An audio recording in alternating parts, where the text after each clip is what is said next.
Iawn, bore da pawb. Agor cyfarfod, hoffwn i croesawu pawb yma bore ma. Hopefully you're all nice and dry out of this horrible February weather. We've got a lot on the agenda this morning, so we'll start with item 1, apologies and roll call, please. Carry on. Okay. Councillor Tom Colbert, we've received apologies from. Councillor Angela Davis. Councillor Deb Edwards. Councillor Fleur France Morgans. Yeah. Sorry. Councillor Peter James. Councillor Adrian Jones, we've received apologies for. Councillor Ed Jones. Present. Councillor Gareth D. Jones. Apologies. Councillor Gareth E. Jones. Councillor Karina Kenyon Wade. Councillor Carl Lewis. Present. Councillor Gareth Pugh. Present. Councillor Edwin Roderick.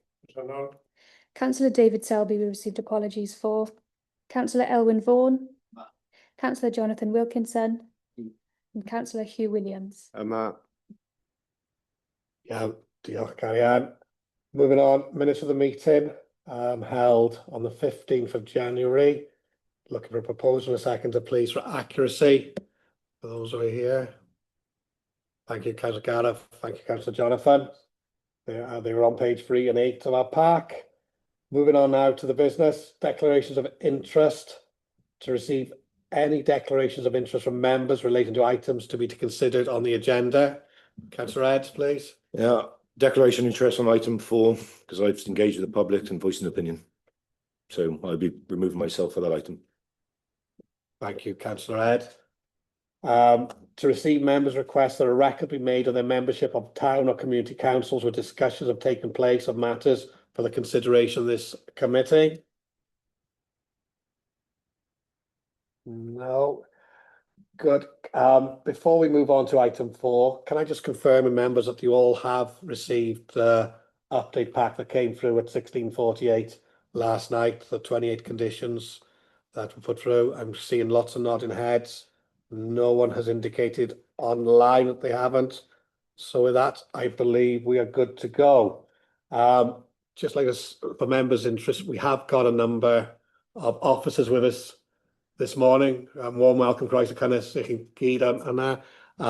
we've got Paul Buffton Noyes, Paul Rosencraft from Highways, Drainage, Graham Astley and Simon Crowther, Ecology, Rachel Probert, Rights of Way and Commons, we've got Sian Barnes, and Contaminated Land, we also have David Jones with us. So if you wish to ask any questions to them, they are with us this morning. So moving on, I'd like to welcome Julian Edwards. Julian's put this impact assessment together, and I'd like to ask him now if he would take us through his report. Chair, you start on item 4 now, are you? I am. I remove so.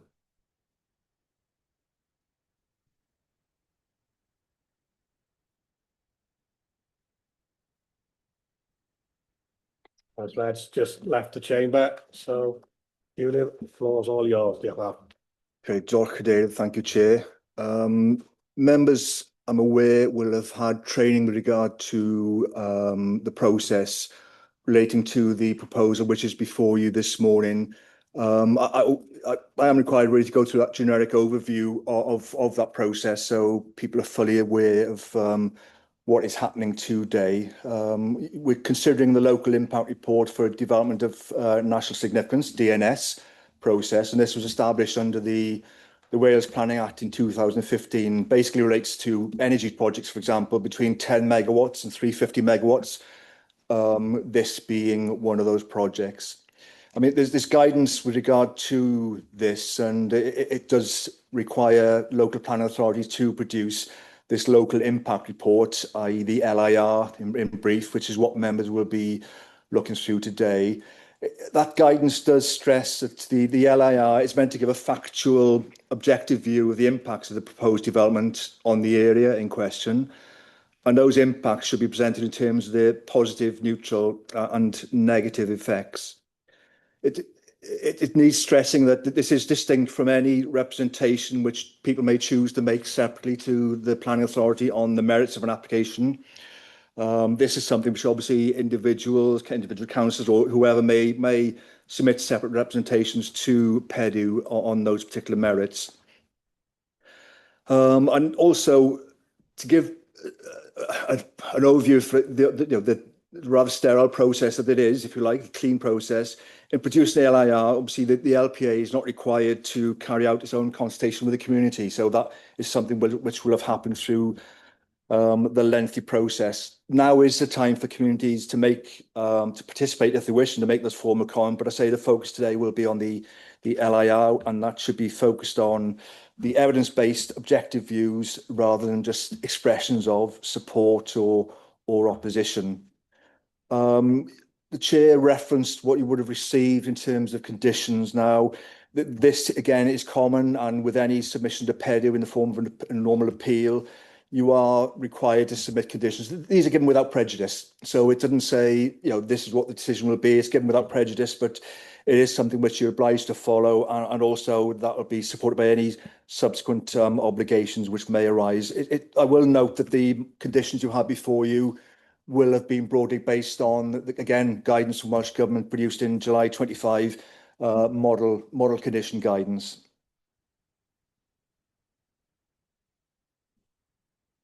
Well, with regard to the LR itself and following publication of it, we have received correspondence from the applicants, given their view on this. Again, this is not a debate that we will get into.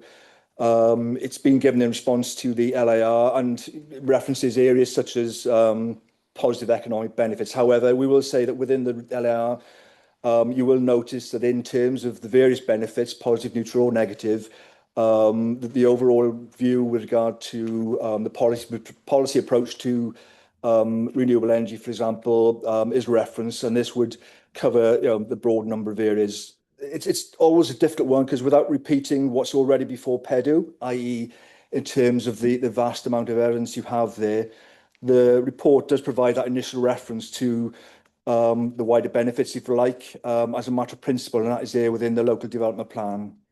I say it is read in context of the wider report and the various impacts, be they neutral, negative, which have been identified and they're there for members to understand and agree, which would represent, in effect, an objective appraisal of the position based on the current information. Clearly, that would be submitted to PEDU, and how this then evolves in terms of processing is in the hands of PEDU and obviously ministers. The presentation I'll give you, it will just give an overview, side context in regard to the development itself. I say, as with any report, you can look on the PEDU website and you can see a proposal which includes 400 documents. Your officers will, in their respective areas, have broken that down into their own respective areas of expertise, and they are appended to the report you will have received. And then the LIR does provide a synopsis or summation of that, supported by the detail that you will see behind that, which members will have been aware of. In doing that, we will move through the slides quickly. The first one to come up.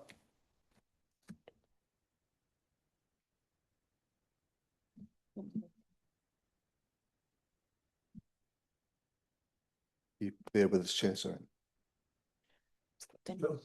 Yeah, quite simply, obviously what you're here for today is to consider the LIR for the construction and operation of up to 30 wind turbines and associated infrastructure and ancillary works, including, as it says, the various component parts related to that, be they substations, electrical cables, temporary construction units, etc.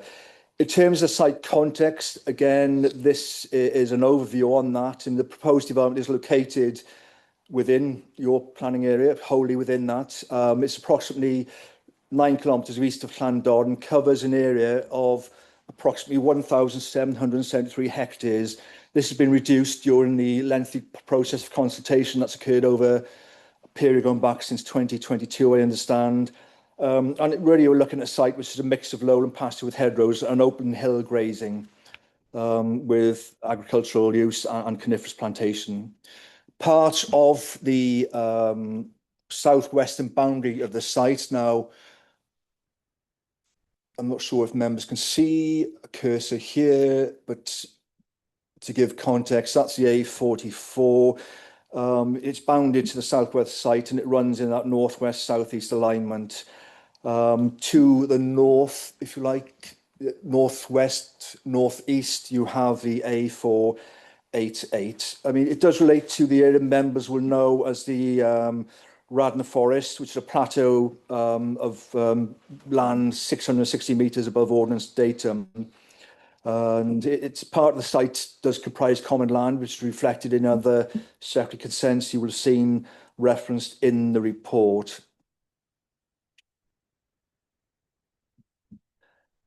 In terms of the nature of the application, now the slide you see before you is really that geographical, topographical representation of that, with the darker areas perhaps just to best explain it, outlining where you will see the hills associated with the Radnor Forest, and then the proposed turbines interspersed really around the western flank of that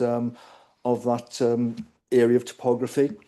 The scheme's been submitted. I mentioned up to 30 wind turbines. These have got 3-blade rotors, and within the site, you're looking at 3 wind turbines of a height of 220 metres. You're looking at 3 at height of 180 metres, and then 24 at 205 metres. They come with associated storage facility and associated infrastructure, and it's proposed this will have an operating lifespan of 40 years.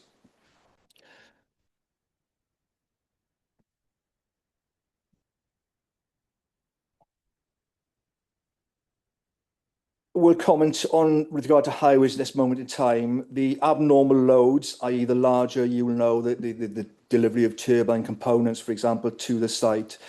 They will come at this present, we understand, either from the north or the south, or Birkenhead in the north or Swansea to the south. That is still to be established and will come under the control of Welsh Government in terms of the Welsh Government highways, etc. They will both result in, as mentioned, the access proposals on the A44 off the southwestern edge. As it stands, consent has been sought, should I say, for the 2 options, but once it goes through the process and whatever decision is reached, it will just, obviously, one access point will form the basis of any decision made. With regard to any works that may, again, be needed to facilitate the abnormal loads, they will be out with the area of this DNS application, and they may indeed need their own separate planning permission. So in terms of concentration today, be aware that those issues will have to be dealt with where they have impacts under separate planning applications, which may have to be submitted to the local planning authority. The slide gives you a very generic overview of the type of wind turbine which is being proposed, which members will be well versed in and well aware of. On the right-hand side, you have the larger 220, and then on the left-hand side, the lesser turbine of 180. Within the slide, there's a lot of information here. The darker areas you can see, that represents the local communities. You have concentric rings around the site of 5-kilometre intervals, and this is what has been viewed in terms of your landscape and visual expert, and the advice given. It's replicated in the report, the summation around that as to the thoughts in regard to visibility, etc. Now, the colours, various mixes of green, orange and yellow on that, they represent the various levels of visibility of certain turbines at certain differences. Now, there's a lot of information which is encapsulated in that one slide, it's fair to say, but that is the sort of detail that the landscape and visual consultant will have considered in terms of their deliberations and the advice they've given today to members. To give, again, an overall view on where things do stand with proposals, any application which, again, members may be aware, you will get these wireline drawings and then the superimposition of turbines on the landscape photograph. So what you have here in terms of examples provided throughout the report, what we're looking at here is, for example, this is on the A44 outside the Forest Inn in Llanfihangel and Mellan, and gives a perceived overview of what the impacts of the development will be. Again, this is drawing a snapshot of information from what is available, publicly available to all to consider.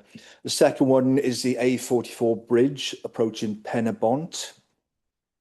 Again, similar wire line and the photo montage. Third one is Bwlch Llwyn Bank. There are a couple related to this. You have the wireline drawings, and then superimposed following those, you have the vistas in terms of the photo montages. This one is the viewpoint from Crossgate. The next slide, again, showing the representation of the overall site within the central portion of the slide. It does provide information regarding open access land, e.g. common land, that's potentially impacted by the proposal, and that's represented in the orange colour. Open country is represented grey, and the blue, which you see primarily to the northeast and partly to the east, is basically public dedicated forest, hatched. The hatched areas then to the west, northwest. These relate to the pre-assessed areas, which again, members I'm sure will have come across in terms of previous applications over the years, going back to Welsh Government guidance on how this has evolved over that period of time. The application also included reference, and I've chosen this as an example of that, reference to the highways proposals on the two proposed access points, which currently are indicated. There are two routes which are subject to confirmation of the overall delivery route. But as mentioned, as you'll see from the report, as it currently stands, concerns have been raised. It's currently a negative impact in terms of the understanding of what's been submitted to the authority and hence the report before you. Chair, that gives a snapshot of where things are, and I'm conscious that the report is detailed, even though it represents in itself very much a summation of the extensive range of information that your officers will have had to consider as part of this. In going through the report, obviously it's based on topic area, and it's conscious that members may have views or wish to express on that. So I'll take your view on this. I will, at that point, draw the presentation to a close and then hand it to members to make comment or query as they wish. Thank you. Dio, Julian. Members, you've heard what we've had so far this morning. I'm sure there's a number of you with questions that you would like to ask to the officers up here. So who's going to kick us off? Councillor Karina, please. Thank you. Thank you. Could I please just get a little clarification? I believe the Welsh Government had a look at an initial scoping report and included this site originally, and then excluded it on the grounds that it was high landscape importance. Is that correct?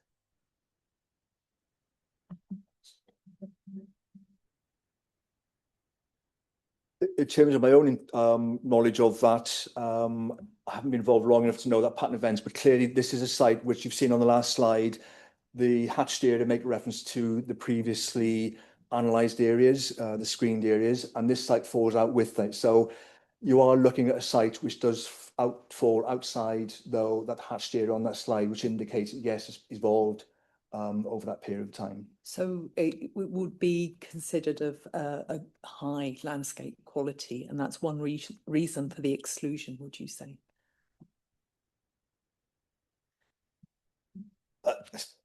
That is difficult for me to comment on, because that is a decision that was reached by Welsh Government. I think in terms of the application, what you have before you today is understanding how this current proposal, which has arisen since that amendment to any boundaries on definitions, how this particular proposal sits within that landscape, and that's where you obviously will draw upon the report in terms of what the landscape and visual consultants has provided.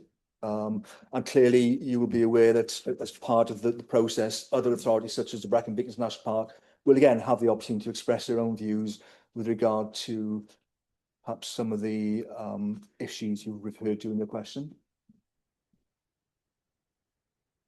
Really, thank you very much. Councillor Jonathan. Thank you, Chair. Such a volume of work here, it's difficult to know where to start, but I'd like to start by just acknowledging the huge amount of work that's been carried out by Gemma and her team in the face of what I would consider to be quite an unwelcome development.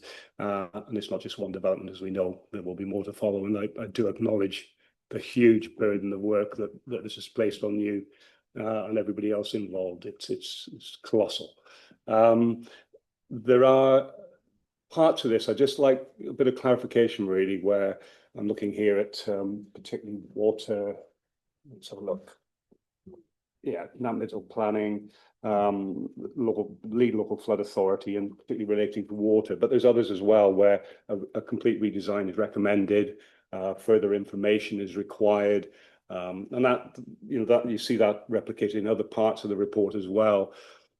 How is it, or can you explain to me how it is that we're able to submit a report with such big gaps in the information, with follow-up required? How can we be guaranteed as a planning committee that that work will be done? At what stage will it be done? Will it come back to us when it's done? I just don't understand. It's not like a normal application. I don't quite understand how that process works. Thank you, Jonathan. It's a very good question, and one which perhaps best encapsulates the whole process. Now, as an authority, you're being asked to provide your views with a local impact report to Welsh Government within a specific timescale, based on the here and now, based on the information before you. Now, as you've said, within the report, some of the references there to negative impacts, they will be based on areas where there may be a disagreement or there may be a lack of information. What we have to understand is that the determination process will now be over to the hands of PEDU, and we need to be confident that the planning inspectors, in looking at those areas, they will need to address those, I would suggest, and how they do so is up to them. But clearly, I think when you go into any determination process, if there are areas of perceived negativity, it's up to the planning inspectors, PEDU and the ministers to come to view whether they are something they can report. Now, in terms of how that evolves, that's a how long's a piece of string question, isn't it? In terms of, and also in terms of how much of an input the local planning authority will have in that. I think it's fair to say that over the process of the 2-3 years this project has evolved, there have been links with your authority to provide steer on certain areas. Clearly, there are areas where agreement still hasn't been reached, and how that is agreed may be done through areas such as statements of common ground, which again is up to the inspectorate, and again is something which would be common to a planning appeal situation, where parties would be asked by the inspector to come to agreement on certain areas subject to A, B, C, X, Y, Z. So, difficult to answer your question. I've tried to give you a broad overview of how the process may operate. Yeah, no, thank you for that. So in effect, we're producing a report on the basis with the information we have available to us at this time, and that's as much as we can do, really. Yeah. Okay, thank you. Thank you, Councillor Jonathan. Next, Councillor Peter, and then Councillor Gareth after, please. Thank you, Chair, and thank you for the input that you've given so far. My question really is on page 12, 2.6, there's several rights of way across the site. With the actual works being carried out for the 30 turbines, will there be sort of an impact of those rights of way and closures? And then the maintenance carried over the 40 years, will there be, again, closures to the rights of way in any way? We do have Sian with us. Sian, would you be able to address Councillor Peters? Thank you. Yes, of course. Good morning, members. During construction, it is highly likely that some rights of way closures will be required to manage public safety. Typically what we've done with other wind farm schemes is to work on phased closures, because very often they're not working on the whole site at any one time. So often a rolling plan of closures can be achieved, and that's something we'll be working on with them on when they have a construction timeframes and plans in place. So yes, there are likely to be short-term impacts. In the longer term, we're looking to alleviate impacts in a number of ways. There is a path management plan which picks up short term, but there's also a strategic recreational framework which looks at long-term improvements to public accessibility in the area affected. We're also seeking Section 106 funding over 25 years for off-site enhancements.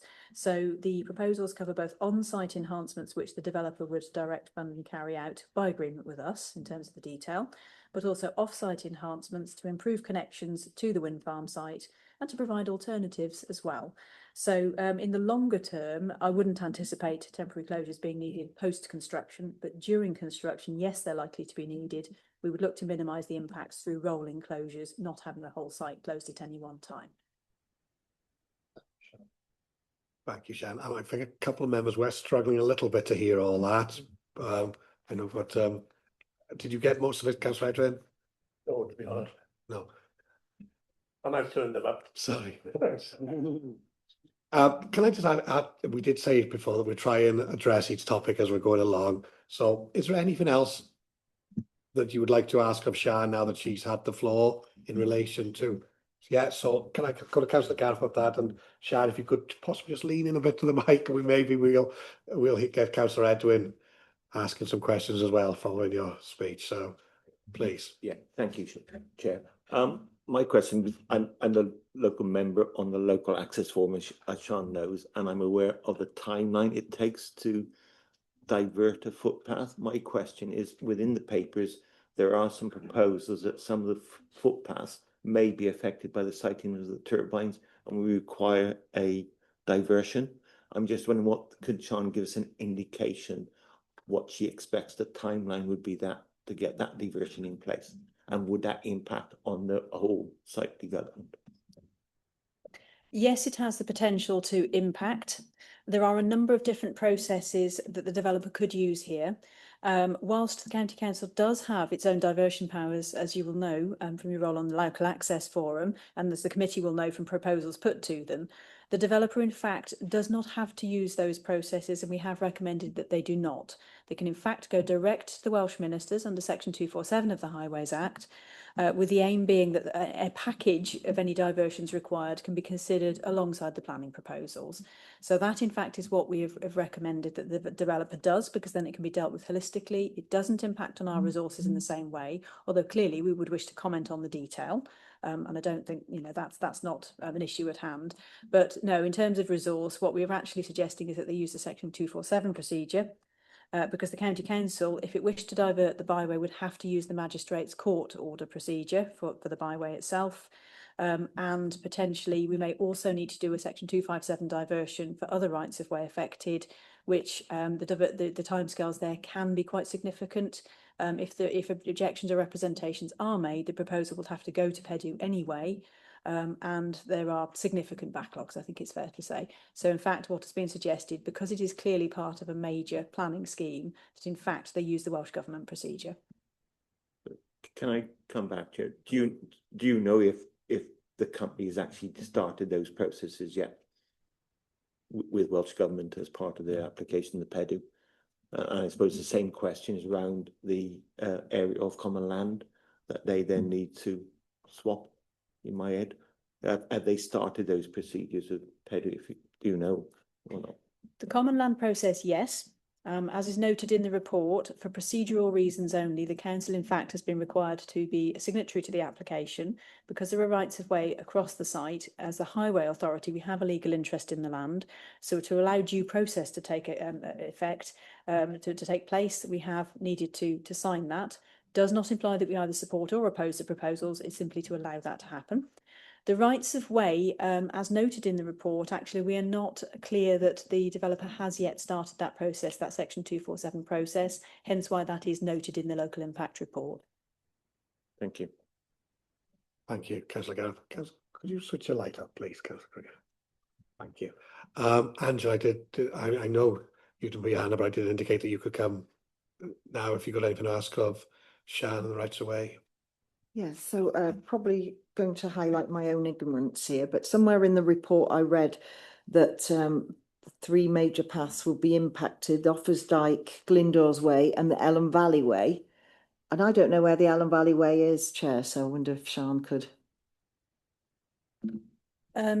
I'm not sure about the reference. Is this something that the developer has noted, Councillor Ranger, just to ask? Because I think we have noted general proximity. The Offers Dyke path is not that far away, but not directly affected by this proposal. Again, the Glyndores Way would not be directly affected by this proposal. The Ellen Valley Way, actually, I will be honest, I'm not quite familiar with what's being referred to there. So it might be helpful, actually. Is that in the local impact report? And if so, would you be able to just let me know where it is? I'm currently looking for where I read it, but obviously the name, I just thought I've never heard of that. So yeah, I'll look it up. Thank you, Sian. Maybe, yeah, if we could look it up and maybe we can get an answer to that. Thank you. Councillor Elwyn, please. Diolch, Cadeirydd. Two quick points. First of all, one is a matter of principle, I feel, is to in 6.100 references to pre-assessed areas, follow on from what Councillor Carina raised earlier. I think as a matter of principle, I think it's not good that applications are outside what was previously determined by Welsh Government as pre-assessed areas, because it's like us having an application here for a housing development outside the approved LDP plans. And that's why I feel so many members of the public are quite cynical about these procedures, and I think it's not good practice. And as a matter of principle, I think that not only this site but wider should not happen. But it's specifically in terms of a question that relates to water and water runoff. We're constantly being reminded about water pollution in the Wye and other rivers these days, and climate change and things. I see a reference to in the report about storage for 5,130 cubic meters of water. Does that include covering the concrete pads, basically? Because obviously that will have a net effect. Perhaps some information about that, basically. Yeah. Who would like to take up that question? Is Graham Astley online?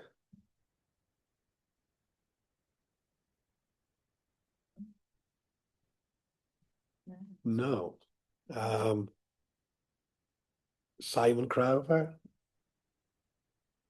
Hi there. Yes, I am here. Can you just repeat the question again, please? Yes, yes. Well, basically, water runoff is a big thing these days on sites. I'm reminded your restoration of peat, etc., etc. Yes. And especially with the weather we've been having recently, there's a reference in the report for your 13. Well, I'll read it out. Each turbine requires a surface water storage capacity of 171 cubic meters, making total 5,130 cubic meters, perhaps for the whole site. Well, yes. How is that going to be stored is one thing. I'm trying to get a grasp of the potential runoff effects in water, etc., onto local rivers, yes, as well as any potential pollutions. Yeah, no, sorry to make you repeat the question. Yeah, I understand exactly what you're saying, and the reason for the large figure that I quoted was to get an understanding of exactly the sort of flows that we're going to be talking about. Each turbine will have its own drainage system, and they have since this report put in what we term a SAD pre-application inquiry. So this relates to the surface water runoff for the whole site. So not just the turbines, but all of the tracks, any ancillary buildings as well, so substations, that sort of thing. So we're currently in discussions with them about that at the moment. But one of the key things is obviously they are limited to the 1 in 100-year design for the storm event. So that includes 40% for climate change. So any runoff will not increase from the site. It has to be retained on site. One of the key elements as well that should be noted for the entire site is that the first 5 millimeters of any rainfall event must be retained on site. It can't go off site in any way, shape or form. And that has been semi-addressed by the applicant, but that would form part of the drainage, full drainage statement when it comes in as part of the SAB application. But they have made reference to the quantities and how they're going to store it. So for instance, at the bottom of the turbines, it will use something called geocellular crate system. And then it will have an attenuated flow control from the geocellular via these ditches, swales alongside the new trackways to watercourses. Does that help to answer? Yes, it does. I think it's basically like a storage water tank. Therefore, I'm just thinking for housing developments, it's easier, but we usually exactly that. Yes. Yeah, but there will be a series of them across the site. It won't be located in one location, so it will mimic the current status. So we won't be switching flows from one catchment to another and that sort of thing. It will stay within the catchment that it was always at. Okay, thank you. No. Thank you for that. The only other point, but I don't know, is with the pre-assessed areas, do we have a matter of principle statement as an authority or not?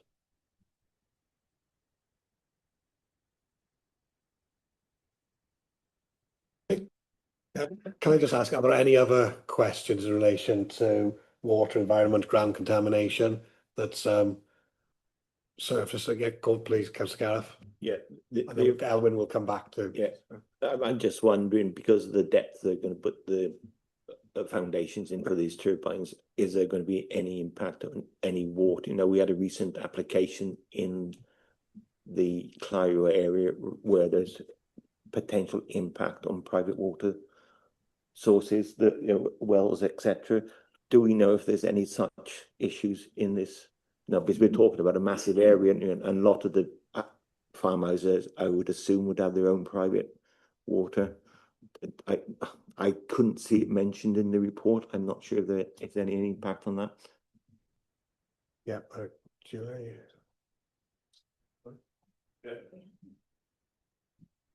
Nothing specific that I can refer to in the report, Chair.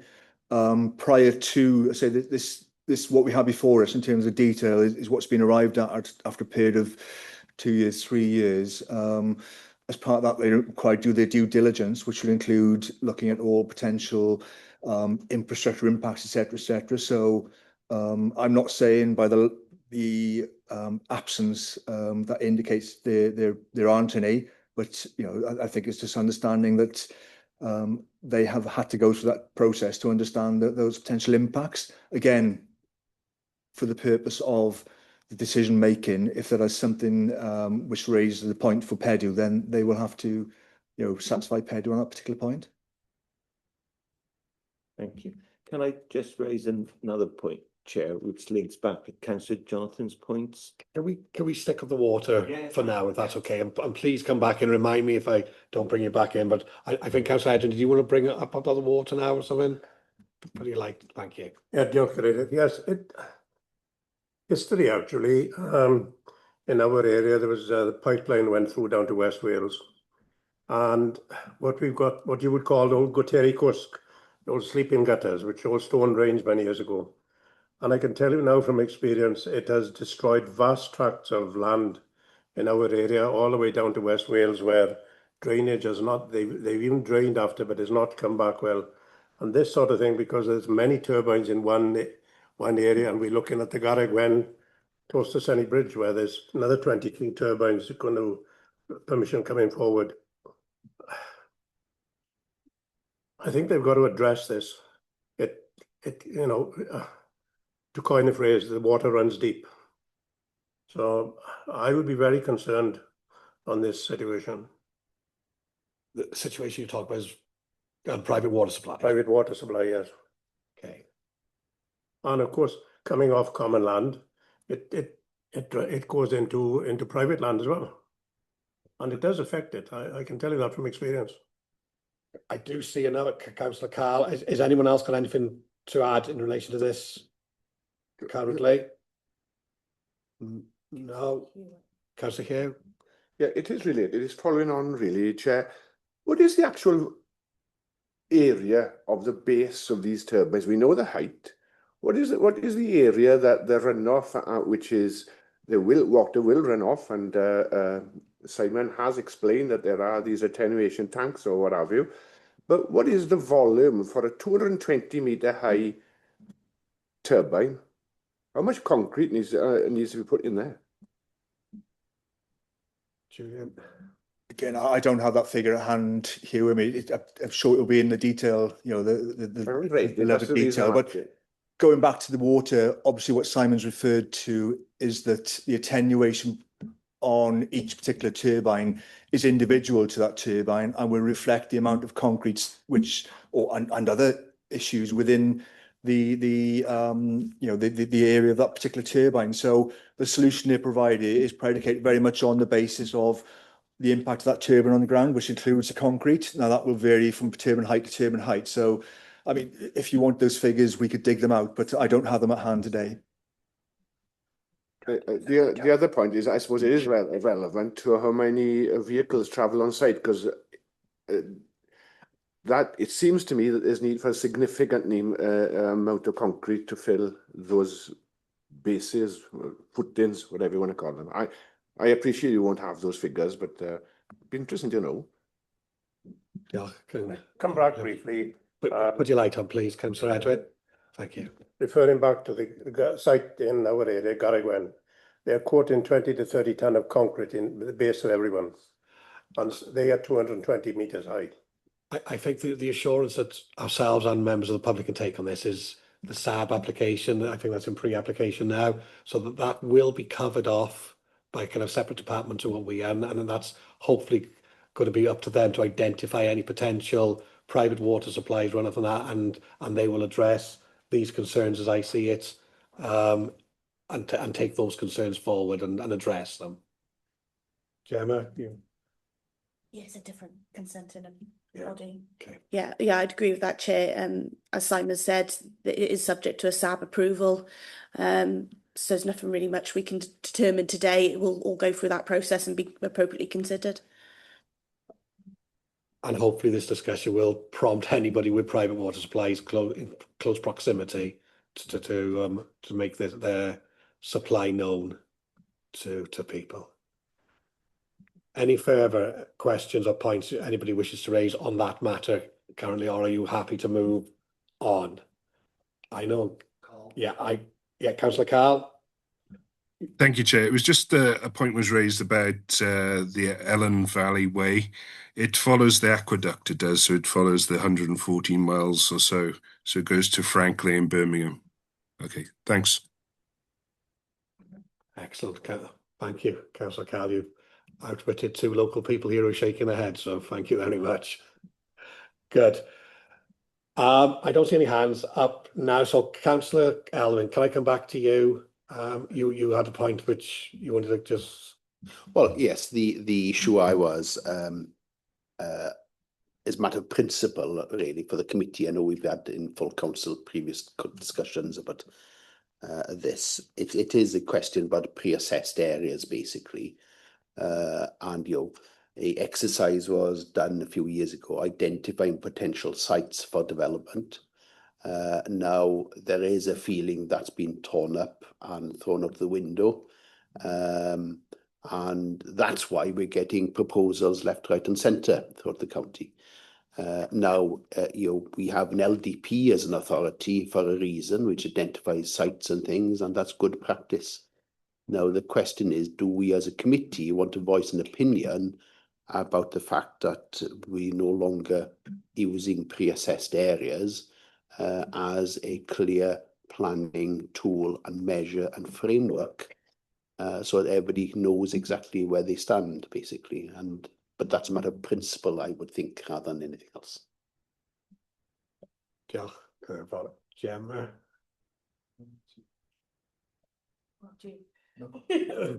I'll give Medina, so we'll go for it. Yeah, principal development is obviously a wider consideration. Obviously, future Wales, that's not for us to be considering the merits of that policy and whether the development complies. That is going to be very much sits with PEDU. In terms of the local impact report, local development plan, sorry, I meant to say, we do obviously have policy RE1, renewable energy. Now, within that policy, it does state point number 1, within or close to a strategic search area. We have considered this site does fall within close. We've seen a plan today within that strategic search area, so that's where we've gone on to then consider it obviously further in line with that policy. So that's where we've kind of fallen in terms of policy consideration. The wider perhaps debate in terms of future Wales, etc., that will fall with the planning inspectorate ministers to consider at a wider level. Today we're just obviously considering it about against RE1, and I suppose there's a debate on that within or close, how we assess that today. Yeah, I can accept the wording. I just would have thought whether the committee, as a matter of principle and good practice, would like to include a statement saying something that really developments should be within the Future Wales original framework, or what's the point of having Future Wales in the first place? I know that's above all our pay grade. Yeah, I think that's something, as Julian perhaps said in his opening, is probably something, representations from the council, you as a local member, representations, they can be all sent separately to PEDU on the merits of the scheme wider. I think today we are very much only focused on the local impact report, and I think that's the remit we need to stay in for today. But that doesn't stop you as an individual or members of the public definitely raising those wider points about future Wales through that representation process. Yeah, thank you. Anybody else wishing to come back on what we're talking now, what Ellen has raised? If not, I'm going to take Councillor Karina next, because I believe she was the one who spoke first, and then we'll try to come round in order again. I was just going to ask if we're going to look at the visual impact reports and the built heritage reports. Is that going to be a topic to be introduced at this point or later on?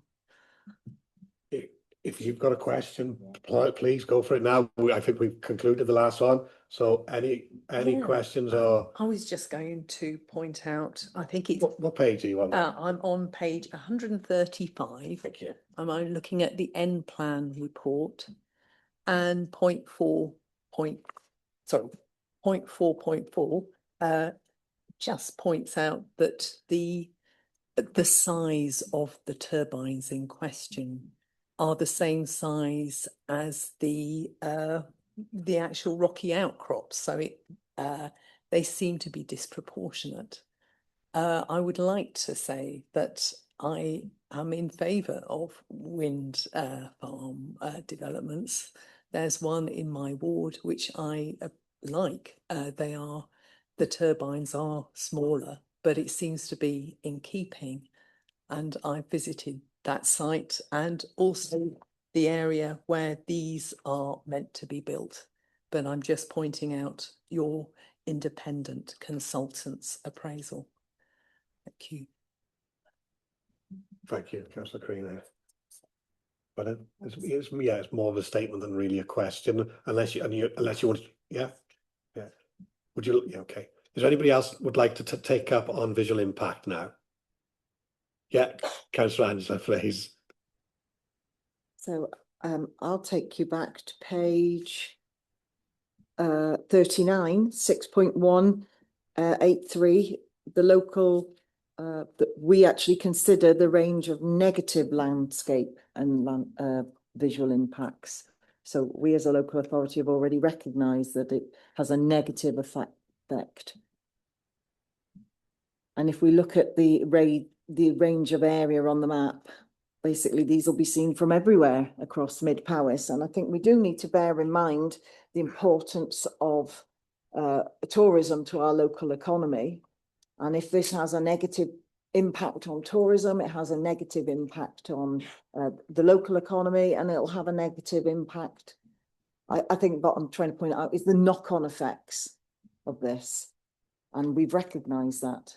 And I don't see there's anything in the report can mitigate against that, because you can't not see something that is in front of your eyes.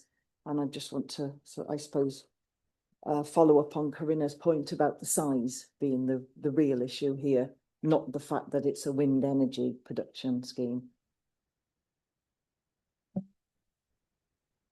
Yeah, again, I think that's really a statement. I think it's noted the size of them has a huge visual impact on the local area. And yeah. Can I come to Councillor Jonathan, please? I've tried to do them in order. Councillor Jonathan, and then I'll come to you, Councillor Gareth. Yeah, Chair, I don't want to interrupt the flow of the meeting because I understand how difficult this is to chair. We're trying to, but I'd put my hand up before I felt that we'd moved on from water. If you want to leave my water-related one until later in the meeting, wherever you think it fits in, I'm happy to do that. Happy to do that. Yeah. Okay. Is there anybody? Let's go back to the local impact, visual impact. Anybody wishing to carry on with Gareth, and then I'll come back to you, Jonathan. I was just going to reinforce the point that Councillor Andrews made, Chair. You know, on the slide that Julian showed us, where you got the concentric circles, I think it went down as far south as Talbot, perhaps a little bit further. I think these are going to be seen from potentially Snowdon, Cadidris, definitely Pen y Fan, because the tips of these, my understanding, is the tip of the highest turbine will be at the level with the top of Pen y Fan. So we're talking significant impact. I know the distance will lessen the visual impact, but they are going to be seen from lots of places. And I've not even considered that going into England. I don't know how far into England you have to be able to see these. But again, yeah. I know it's a statement. Yeah. But I think, as the report shows, it is negative, is what the report has shown this. I wish it was very negative or something we could say, but I think that's what the report asks of us, and that is very good. So, Chair, you're correct in saying that, and what I also draw the members' attention that you will be aware this was postponed from a meeting before, date 9th December, 7th December.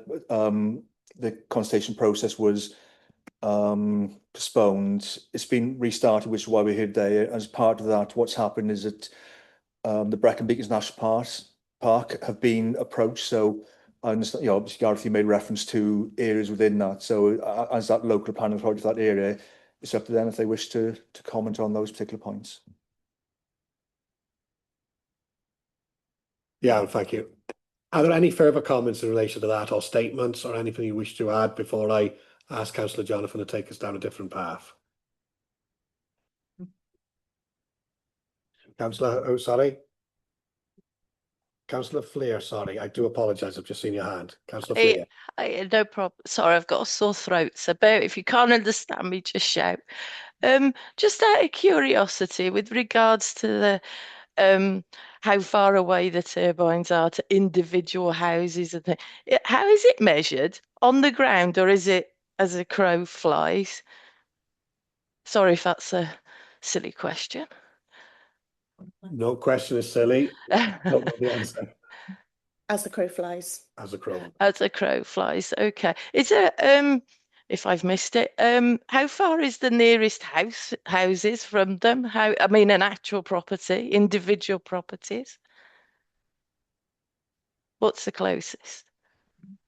Gemma's having a quick look now. Out of curiosity. Just bear with us, Councillor Fleer, and sorry.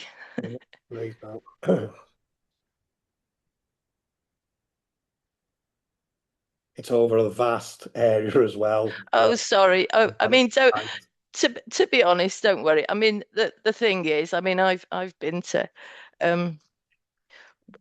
wind farm thing, and to have it just saying us that far, but really when you're stood there and you're looking up at it and the impact, I just wanted to get that across. It is huge. It's not just a matter of, but yes. Right. I'll You're ask fine. Gemma will look that up now as we move on, and Oh, it's before the conclusion of the meeting, she will oh, update lovely. us on that. Thank you. Thank you. Councillor Jonathan, please.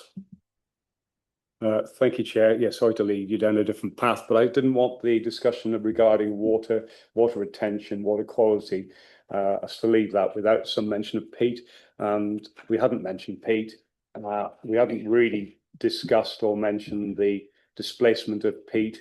I attended a Butte consultation event where I was told by an expert in inverted commas that they would simply move the peat and put it somewhere else. And anybody who knows anything about peat knows that as soon as you put a trowel or a digger into peat, which has taken millennia to create, you've effectively destroyed the peat. You don't just dump it somewhere else and hope it'll regenerate. So I just wanted to be sure, and I may have missed it. I did read it cover to cover, but I may have missed it because there's so much detail in here. There's there is reference to biodiversity loss, but I'd just be very keen that there's a specific reference to peat, the loss of peat, the degradation of that peat, and and a sort of questioning of their ability to sort of mitigate for that, because I don't think it's possible to mitigate the loss of peat. Thank you, Councillor Jonathan. Thank you for your patience. Are you happy to address that? Maybe we could bring in Rachel as well. I'll just come in. I mean, yes, it was referenced in the report as one of the in the OHMP management plan that you'll have for that, the habitats. So peatland was referenced generically in that. Now that will then, within the wide report, form part of the documentation, you will have the more specific detail on that. So there's reference to it. I'll probably hand over to the expert now if there's anything to add on that. Or... I think the point to make is that I'm not an expert in peat, and we would defer to NRW and LCAS on comments on peat. So I don't want to say anything that, but yeah, essentially we would defer to the advice of NRW and LCAS on the expertise on peat and the impacts, in particularly hydrological impacts, beyond the direct impacts, the potential for indirect impacts as well. That would be a matter for NRW to advise PEDU on. And LCAS, sorry. Thank you. So that would take the form of almost like an appendix report, which would be separate to this, but something that could be referenced specifically about this, would it? I mean, as Julian's pointed out, this is a different scenario to how we've normally or previously dealt with these situations, whereby we would normally consult with NRW and seek advice. That hasn't happened in that instance. So as I say, it's a case of we would defer to the expertise of NRW. Is that fair to say? Apologies. No, I understand. I will start in terms of what answered the question about perhaps future control. Again, this is a PEDU question, and part of that, obviously, NRW will be liaising directly with them, not through us. So that again will cover that as part of the submission area as well. How that is then controlled, it may be what you say, a wider plan being conditioned, for example, but we don't know that at this moment in time. Yeah, Angela, carrying on the same subject, please. And if anybody else wishes to follow on, Angela, with the same subject, please speak up. So just really supporting there what Councillor Wilkinson has said. I've just done a search. There are 0 references to carbon release in this report. Now, if you're going to disturb peat, you are going to release carbon into the atmosphere. So I'm quite surprised. In fact, there's 0 reference of carbon at all. Carbon loss, carbon release, anything. No. So I think, given the council talks an awful lot about its own carbon credits and the carbon credits of our county, I think that's quite a serious point that needs to be looked at. Because you can't get that back. I mean, not within the local impact report, but again, going the background documentation, it has formed part of that. I mean, on that, the submission does make reference to things such as payback period for carbon emissions, and they're saying that's been 1.4 years approximately. So there is reference to that. It's not ignored. It hasn't been brought up in the LIR because it wasn't identified as a particular issue, but as part of the wider scheme. And yes, that's built into the consideration of that, and PEDU will take that on board.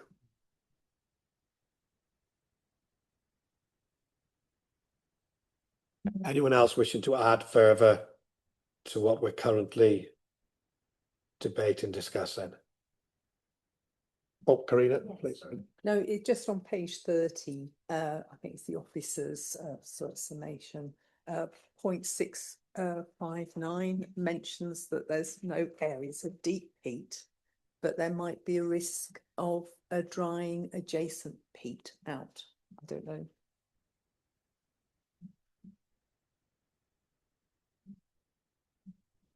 What point was that, I Karina? beg your pardon, page 30, 0.6.59 and 6.6.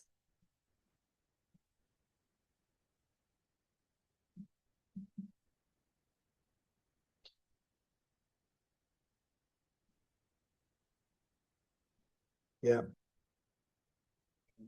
Point noted. We're not in position we're not in position perhaps to give any objective analysis. It's there, it's referenced in the report, and the impacts of that will form part of the deliberation that PEDU will undertake. So, yeah, I mean, it's there in the report. We've included in the local impact report reference to it. Again, that's within the wider context of the report and the various impacts which are perceived as positive, neutral, and negative. So, yeah, I couldn't really add any further detail on that. I apologize. That's good. Members, I'm really keen that everybody has an opportunity to discuss this, and as we said at the beginning, we want to try and focus on individual concerns or aspects of the report before moving on. So if there is anybody else when you wish to speak, please do so. I'm going to be daft here. This is our report. We are consultees in this process. Our officers have compiled this document to present to PEDU as consultees. So we are debating our work here. This is our document. So I'm just slightly losing it sometimes. It's a little bit different than what we normally do in how we're approaching it. I think we're analysing it to see if we feel there's any deficiencies or something that can be added or something like that. But this is our document produced on our behalf as consultees. Is that correct? Yes. Yes. Right. Thank you. Yeah, no, as we said earlier in the briefing, that's exactly what it is, well put together, and we kind of look at the local knowledge, possibly of something that's been missed, something that the impact assessment hasn't brought up, and for us to kind of add to it if the officers in there have missed anything of significance we feel should be in it, as I understand. Yeah. Thank you, Councillor Diolch. Councillor Gareth, thank you for your patience. No problem at all, Chair. Thank you. Can I go back to the point that Councillor Jonathan made quite a while ago now about the gaps in the information? No, and I think we need to thank Julian for the comprehensive report that he's done and all the work he's done on that. But there are some significant gaps in the information provided by the developer, which I would expect to see, I suppose, in the development of this size.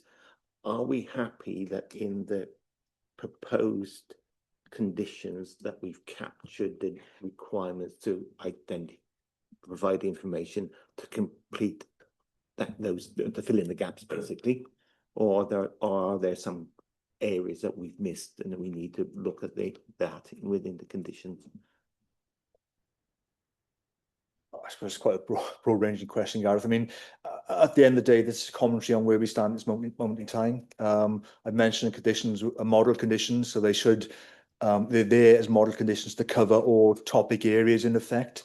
And a lot of that will reference future detail to be submitted. So where you say there's gaps, there may be, a negative impact, maybe due to a difference of opinion on point at this moment in time, and it may be 1 point out of 100 in that topic area. So that will need to form, PEDA will need to guide on that as they now determine the proposal as to how they stand with that potential gap. Whether that's encouraging the parties, the LPA or the constituents to move together, discuss it further, we will wait and see. But as it stands, and in terms of conditions without prejudice, and yes, they're there to design to deal with each topic area and to allow for submission of whatever relevant detail is considered by the decision makers to be outstanding at that point in time. Yeah. And can I confirm these are just our proposed conditions? PEDU doesn't have to agree with them. They're going to provide their own conditions. Yeah, 100% agree with that. This is just our proposed from those draft models, as Julian said. The inspector could, adopt them or not, shall we say? And I imagine as the process follows, there'll be a lot of amendments probably along the way, perhaps to conditions. So yes, this is just a very initial from us suggested conditions. Thank you. Anyone else wishing to add to that? No further hands, I see. In that case, can I ask something about highways, please? Are we, you're smirking and thinking you got away with it. I can see from the report there's two options for the way they're going to come in. Are we as an authority happy that this can be done with as little disruption as possible? I note in there as well there's something about the amount of money is going to be asked from the developer for potential damages and that. Are you comfortable as a planning authority highways that this can be achieved with as little disruption as possible to our residents and that everything's been covered off? I'll thank you, Chair, for that. Yes, what I would say is obviously two main components to this, isn't it? You've got the AIL movements and the construction traffic. Now, as Julian outlined in his report, they basically put two options forward for the AIL movements, one from the port of Birkenhead and one from the port of Swansea. I think they'll both have challenges. I think from our perspective, we've got to acknowledge that most of those movements will be along the highway agency roads and the Welsh Government roads. And if they're especially coming from the north, it's only really when they enter cross gates will they come across the county highways. There will then be a significant challenge with the Crossgates Railway Bridge in getting underneath that, most definitely. Within the report, they're sort of outlining the size of their components of the towers to be 4.8 metres. I know that's a broad figure, but in terms of the bridge, that's actually signposted at 4.4 metres. But they tell me that they've done a topographical survey, because obviously we do always show them lower than they actually are, and they say they are 4.8, so we're actually looking at a zero tolerance there. So I would have concerns there, but that's not to say that they can come back with mitigating measures, but they haven't to date. If you look at the other side coming from Swansea, clearly then when it comes to sort of the Talgoth area, it will enter then the county highways, and again they'll have to go across Glaisbury Bridge, which at the minute is only available for normal construction use traffic. No AIL movements are allowed to go across that bridge at the moment. There are planned in the future capital programme to put a new bridge there. I can't give you exact dates of that, so we'll have to see where that comes to. So there will be challenges, and I think it will obviously affect the free flow of traffic, because clearly those turbines of that size, they are quoting something like 11 abnormal loads with each turbine. So obviously put the mass together, 30 turbines, you're looking at 311 components. Historically, when I've dealt with wind farms, the police generally allow 3 to run together, but I think at early days, they'll probably allow 1 or maybe 2 at the most. So we're talking a number of abnormal loads, and clearly with the size, and we're talking here of 81.5 metre blades. That's without the tractor units. If you put the tractor units on it as well, we're sort of talking 85 sort of metres, I would imagine. So if you all remember, if we did 100 metres in school, I always think of that, of 100 metres. That's the sort of the length of these blades as such. So they have identified within their scoping report certain areas where they can hold traffic, but the police will obviously be instrumental and they'll be governing this. But you can clearly imagine, well, these are coming and transporting along the routes, that there's going to be significant delays, most definitely, categorically. Moving on to construction traffic, you'll see within the report, there's the figures that's been quoted there. Obviously, there's going to be a significant amount of that. They're talking about a 23-month construction period, and I guess it's like with any construction projects, isn't it? You get a saturation of construction traffic during that time.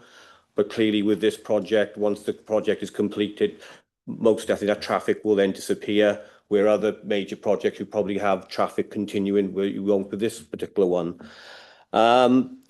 In terms of the point that was raised before by Councillor Hugh, which was something I looked at before, so just to clarify your concrete and the cubic metres required for each turbine base, the figure I had was 720 cubic metres for each turbine base. So they were quoted something in the region of I think I got the figures to hand, 56,705 metre cubes, and that's for all the turbines. That would be for the actual miscellaneous works and the substation works. So that gives you in context of the kind of concrete we're talking about. But there will be a batching plant on site. So there won't be concrete lorries, as you'd see normal concrete lorries coming to site. All the materials would be coming to site on normal vehicles, and they would make their own concrete on site. So yes, there's going to be disruption on the construction side, but I think it always says to me it's a double-edged sword, because on one hand you could say, if there's a lot of traffic, do you drive more cautiously on the road? You're more aware of traffic around you, hazards, etc. Or if there's less traffic, do you drive quicker than you maybe normally would? So I think there's no real right or wrong answer to that side of it, Chair. I think that hopefully that covers your points. Thank you, Paul. I've seen a number of hands gone up here now. I'm not sure in which order. So Councillor Fleer, I'll come to you first. Hi, thanks. I think Councillor Gareth, were you before me? But I don't mind going. Please, Councillor. Right. Sorry. Yeah. Just a query about impact on emergency services with the highways or school runs or anything like that. Do you foresee much impact on that, especially emergency services? Yeah, again, I think with the AIL movements, the police are the governors, hold the governance around this, and they'll be the ones that will be issuing the orders and permits to make these movements. So obviously, as part of that process, the police would be consulting with emergency services. Okay, thank you. Are you happy? Yeah, Councillor Gareth. Yeah, thank you, Chair. I'm just wondering what consultations, if any, we've had, or discussions we've had with neighbouring authorities around highways. Because it's obvious if they're coming from the south, it's going to go to Swansea, Newport Talbot, Powys, Herefordshire, back into Powys. Have there been any consultations? And that was, I recognise Glazery Bridge, but they then got to go through Herefordshire, and there's some tricky areas there, I would have thought. Yeah, and I think, as I outlined before, I think on this particular application, we are fortunate really from a county highways perspective that not much of our network is being used for the transportation of these turbines. The majority will be the highways agency authorities, Welsh Government highways. You touched upon we don't know yet which way they're coming in, but as you said, if they did come from the Port of Swansea, they would then be going through parts of Herefordshire. I personally haven't had any contact with Herefordshire. I'm not sure, Julian, have they been consulted at all? I think we must remember this is an impact assessment for Powys, and that's what once they hit the border, that's when we start worrying. So can I just ask, and please, you don't have to answer this question, do we have a preferred direction that we'd like them to come in if it's approved, north or south? The sky. I think both options are on the table, to be honest, Councillor. Thank you, Councillor Gareth. Who am I going to take next? Councillor Angela? Yeah, so my question is about road condition. So all these extra vehicle movements of very large, heavy vehicles, whether it's the turbine construction or the materials for the concrete, will have an impact on the road condition. We've heard in scrutiny that Powys County Council is struggling with the road condition in the county, the increased size of vehicles, etc. So there will be extra use that will have impact on the condition, the drains, the gutters, if they're very wide. What what can we put in here to mitigate against that? So once this work is done, that the roads are renewed or repaired, because some of that usage and damage won't necessarily be obvious at that time. No, I think that's a very valid point.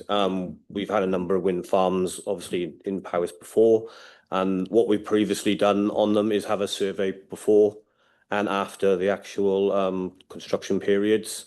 And what we had recommended in our report was that there would be maybe some kind of bonds associated. We have done in the past where maybe it's Section 106 or something of that nature, whereas some large bonds were deposited with the Highway Authority. So if some apparent sort of repair became apparent and needed emergency treatment, we could dip into that fund rather than getting the developer to do it. And that has worked quite successfully in previous applications. So my concern is, so if we have a length of road and we expect its condition to last pretty okay for say 10 years, I'm just plucking figures out of thin air, but you suddenly double or increase that usage so that it only lasts 5 years, this construction company will have been and gone before this road comes to its early demise then, if you like. I'm wondering what power we have. So if the local authority tries to make a claim on that pot of money, or on what power is there to make them pay up? Do we run the risk that we'll recognise there's some damage, we'll attribute it to this increased movement, but can we in reality prove it and get that money, basically, I suppose? As you say, it's rather broad and it's all about proving, I accept that. But under the Highways Act 1980, there is a section under there that we can go under the extraordinary use of traffic. So that is something we could fall back on in legislation if we felt it was attributable to that work. Thank you, Angela. I'll come to Councillor Carina now. I can see you've got your light on. Oh, no. Your hand's out. Would you like? No. No problem at all. Councillor Peter, please. Thank you. Thank you, Chair. The questions I've got are, as Powys has a year of events in their diary throughout the county, and how this transport's going to affect the transport getting to the events, and is there a sort of time scale for the works to be carried out? Because it could go on and to try and fit in with all the events that are held in Powys, it could jeopardise funding that is desperately needed in our county. Yeah, for example, for the Trunk Road Authority, they would have embargoes throughout certain periods of the year. Some are holidays, some hold Easter periods, where they don't allow sort of any statutory undertakers to do any works unless they're absolutely essential. So I would imagine it would be something along them lines, that there would be a programme put forward that, as you mentioned, if there was any events within that locality or area, then there would be timetabled without that time. Is there a way of that being monitored, so that if there are events that they could actually approach if this goes forward?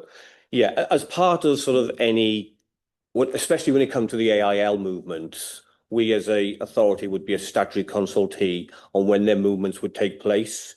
So the officer that would have that notification to come to them to assess would then be able to see from the calendar of events what's coming up to ensure that there weren't any clashes. So that's something that could be looked at, yeah. And just on the end of that, is there a timescale for the work to be carried out in a block, or? That I probably have to defer to Julian on, to be honest, in terms of timescale. All I know from the transport assessment they've given us, it was over a 23-month working period.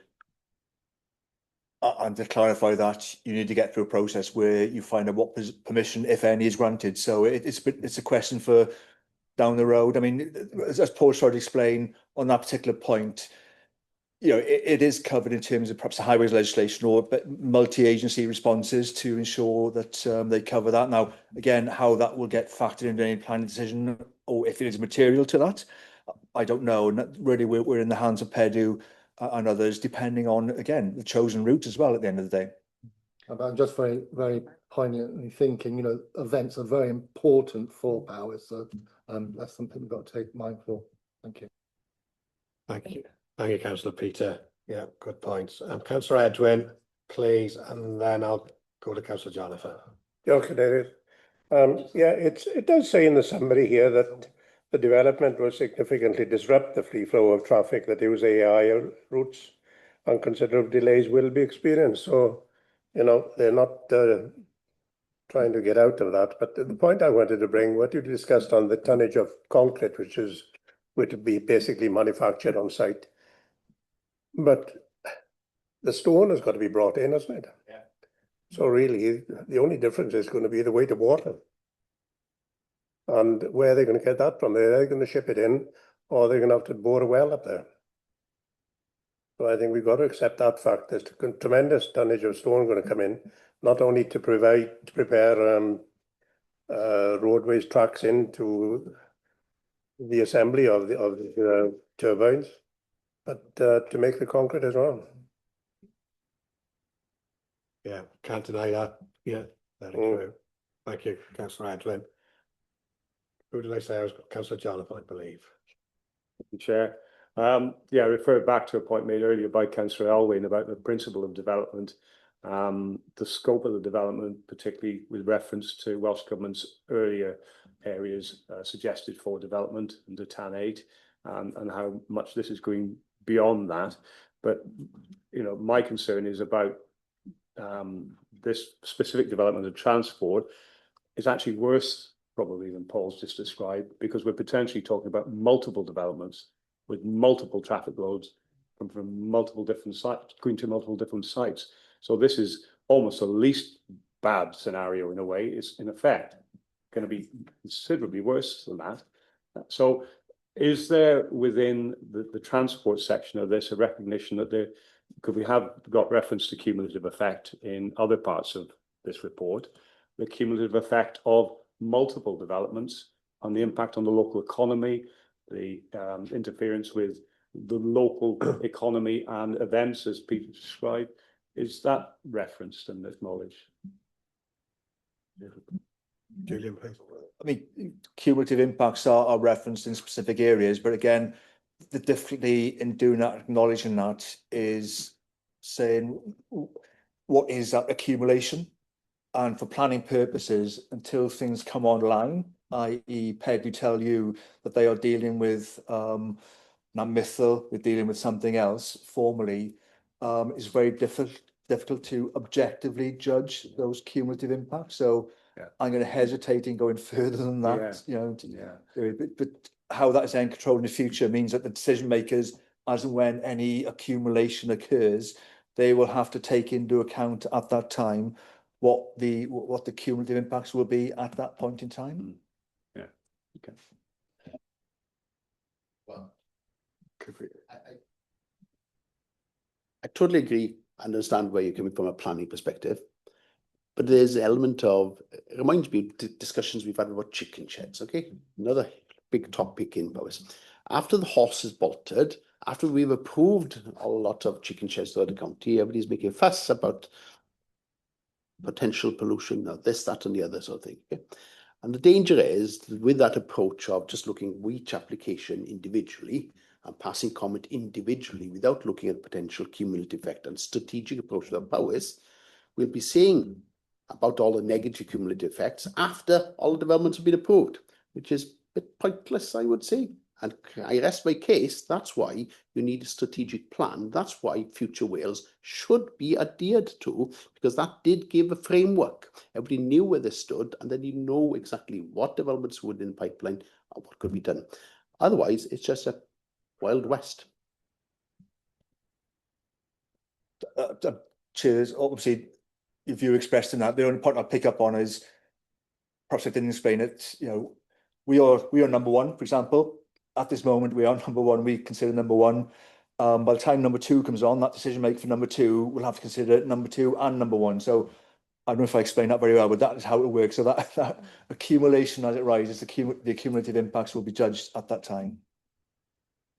Yeah. Silence. Councillor Gareth, please. Yeah, on the same point, you know, if we just refer to the community of 100 House and Franksbridge, they've already got one wind farm, okay, or perhaps I should declare it's more like a set of statues at Endy because they're not moving. They've already got that one wind farm. This one's going to be the north of it. There are now proposals to put another one to the west, another one to the east, and another one to the south of that community. So I fully understand what Julian's saying, that this is the first one and we just got to assess it as it is. But that community is going to be, you know, going to have a dramatic, and those plans are already there. You know, they've already had consultation meetings around the next 3. You know, so I think it's something perhaps we should reflect in this report. That we even if it's just saying we accept this is reflecting on this initial application itself, but we should be mindful of the other 3 that we know are coming down the line. There's 2 of them with the same company, although okay, they badge it as different companies, but it's the same company. It's all under Butte, and I would suggest if they don't get all 3, perhaps they won't actually do any, because they've then got the transmission line out as well, which is a significant issue. But you know, I think we do need to take account of some of the impact on the local communities. And I suppose 100 House isn't really affected by this one, but it's only within 3-4 miles as a crow flies, you know, so it's kind of dramatic. And then, yeah. Okay. Again, I'm not sure to what I've said previously.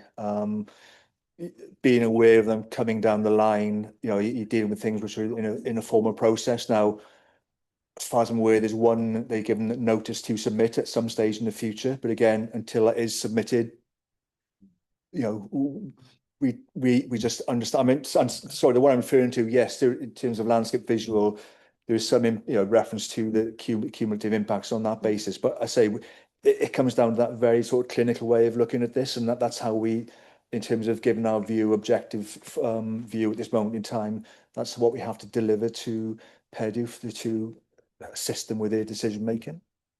Yeah, I understand that, and I'm sure many residents from that area have actually made those points to PEDU themselves anyway. So, Councillor Ange, please.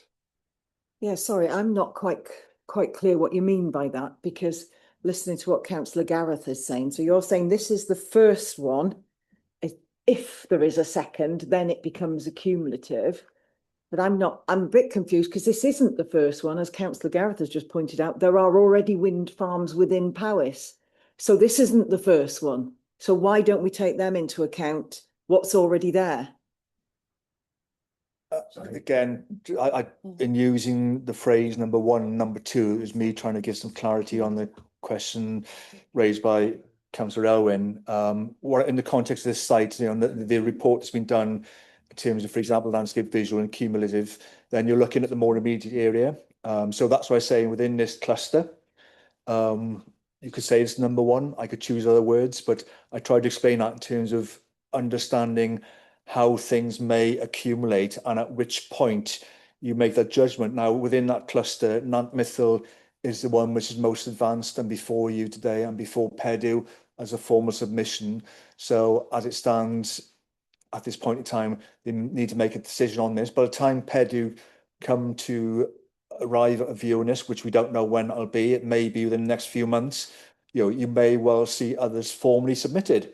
Now, that is a different material context at that point in time, but I think I have to tell you that as basically that is the formal way forward. But anything other than that, in terms of guessing when things come online, we could almost say is supposition at this moment in time. Sorry, I'm clearly being really thick.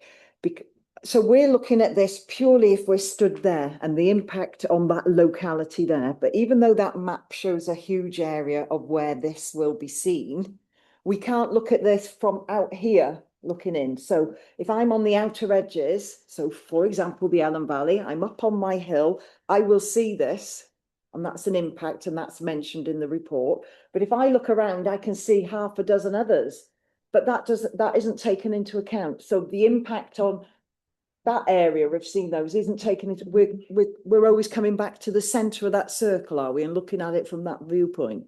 So the point I'm making, if I'm on the outer edge, and this is impacting my view, then there is a cumulative effect from all the other ones that are already there in the view. That's what I don't understand, why we can't use that. Again, you're not being thick. I think my explanations have probably caused misunderstanding. I mean, the concentric rings, yes, they have the capacity to extend out to include other potential development sites, be they renewable or whatever. And the advice you've had from the landscape and visual consultant has taken that impact into account. It may, in some cases, support this in terms of you read it against a backdrop of others in the far distance. But the conversation I was having with others perhaps was more immediate to this, but it doesn't detract from the fact that, yes, as part of that overall consideration, it's already been factored into the advice we've had from the landscape visual consultant based on those 5 metre concentric rings that we've shown. So should this report be a few pages longer then, looking at all those outer peripheries and see what the impact is on them? If I could just, I think the conversation started with cumulative specific to highways, which is, I think, where perhaps it's developed now to more things. To clarify, cumulative on highways, we haven't considered. And this is perhaps where Julian's comments first come in, because this is number 1 in the line. So anything future has to consider Nat Miffle, for example. Cumulative landscape has definitely been considered. It's within our report, and those cumulative impacts of existing wind turbines, whether they're actually physically there, been consented, etc., that will have been considered in terms of noise, landscape, all those other matters. So that is definitely throughout our local impact report and has been considered. I think it started the conversation, we were talking about highways, which is obviously a bit different to visual, should we say. Does that clarify? Is that okay?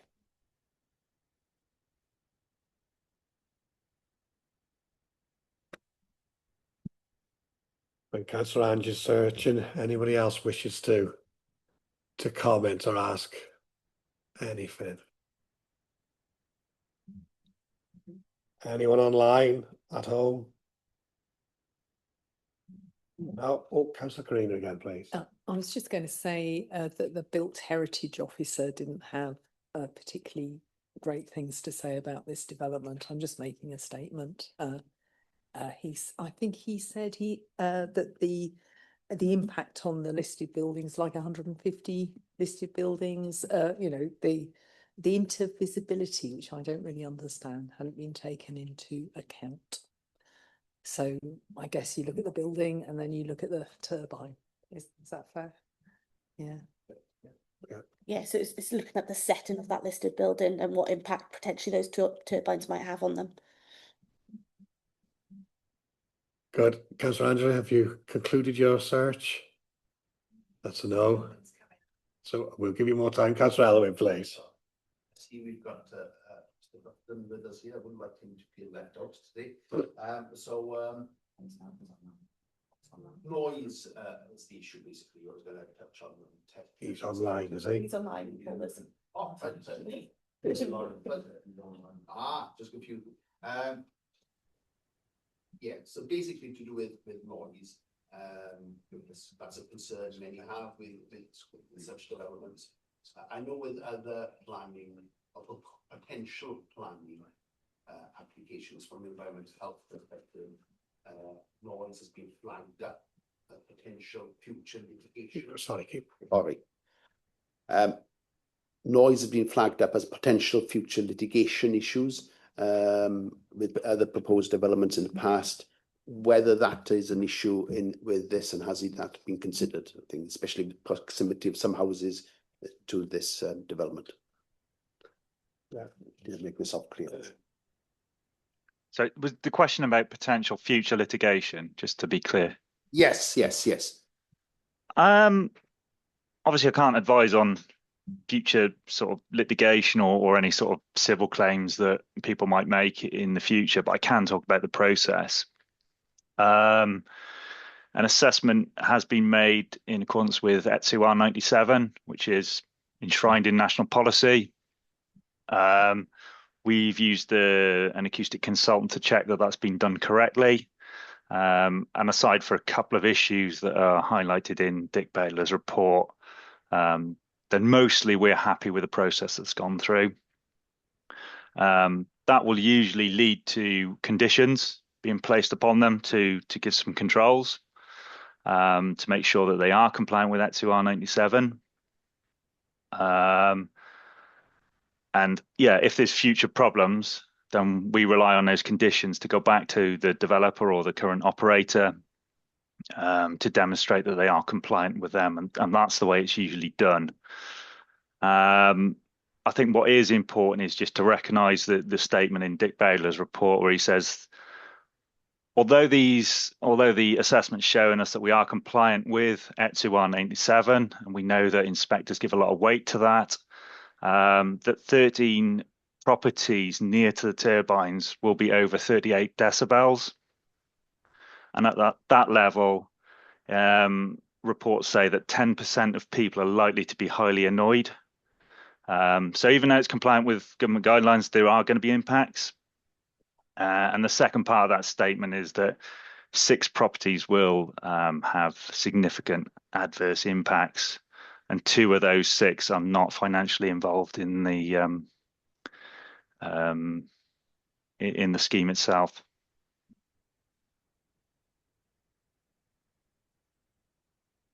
Well, thank you for the clarification. Obviously, it's a matter for those individuals to correspond with PEDU, I presume, if they've got concerns to that, but I'm sure it's a concern for those half a dozen properties.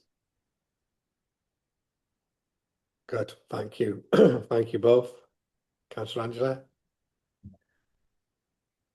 Thank you, Gemma. There are 10 references to visual impact in the report. Not one of them mentions the word cumulative.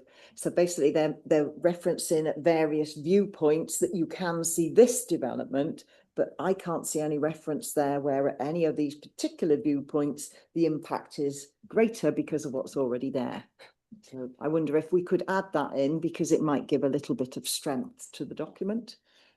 So the local impact report, as Julian mentioned, does obviously break down, should we say, or summarise the comments from the consultee. So if I refer you to Appendix 8, which is from the consultant we used that looked at landscape and visual impact, there is a paragraph from 9 onwards that talks about cumulative, and it does say that the assessment that the in-combination effects of adding that MIFL into the current pattern of existing wind farms is likely to result in a significant change, but that there would be no additional cumulative effects over and beyond those generated by NatMIFL individually. Sorry, get my words out.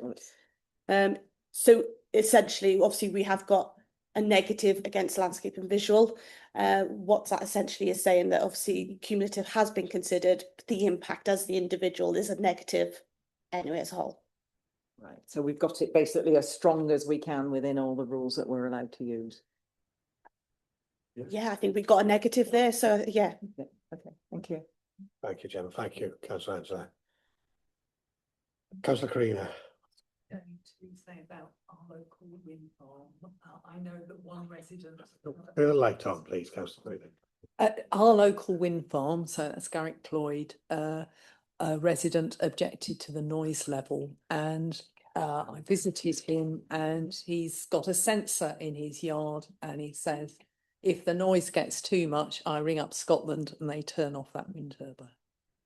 And I don't know if anybody wants to make a comment about that. So we can put that in the report, but I'm sure that'll be relevant information to share with people in close proximity to the development. Thank you. Members, where are we heading with it? What are your thoughts? Where are you thinking? I don't see any further hands up. Oh, is yours back? Sorry, I thought that was a legacy hand. Councillor Angela. Apologies, me again. Just thinking of this from a different angle, having gone through the report. Are there any points in here that are positive for Powys?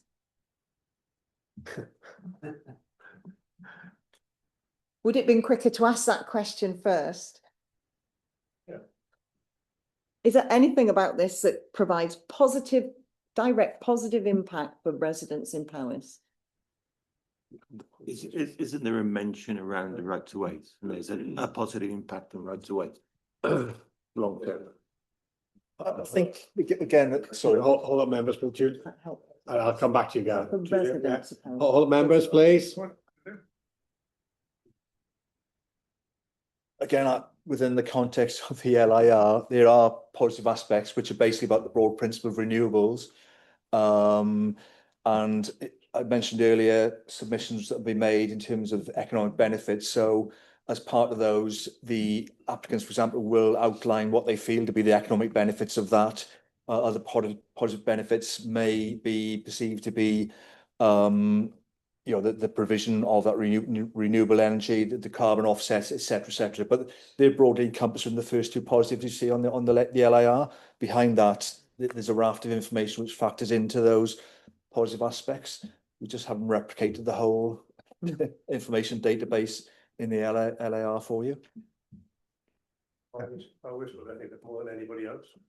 There we are. Good. Members. I'm in your hands as always. How, Councillor Gareth? Yeah, just thinking, do you think we've got enough in the impact report around tourism? Is there much mentioned in the report on tourism and the potential negative impact, as Angela said earlier and Peter said earlier, around this proposal will have on potential impact on tourism?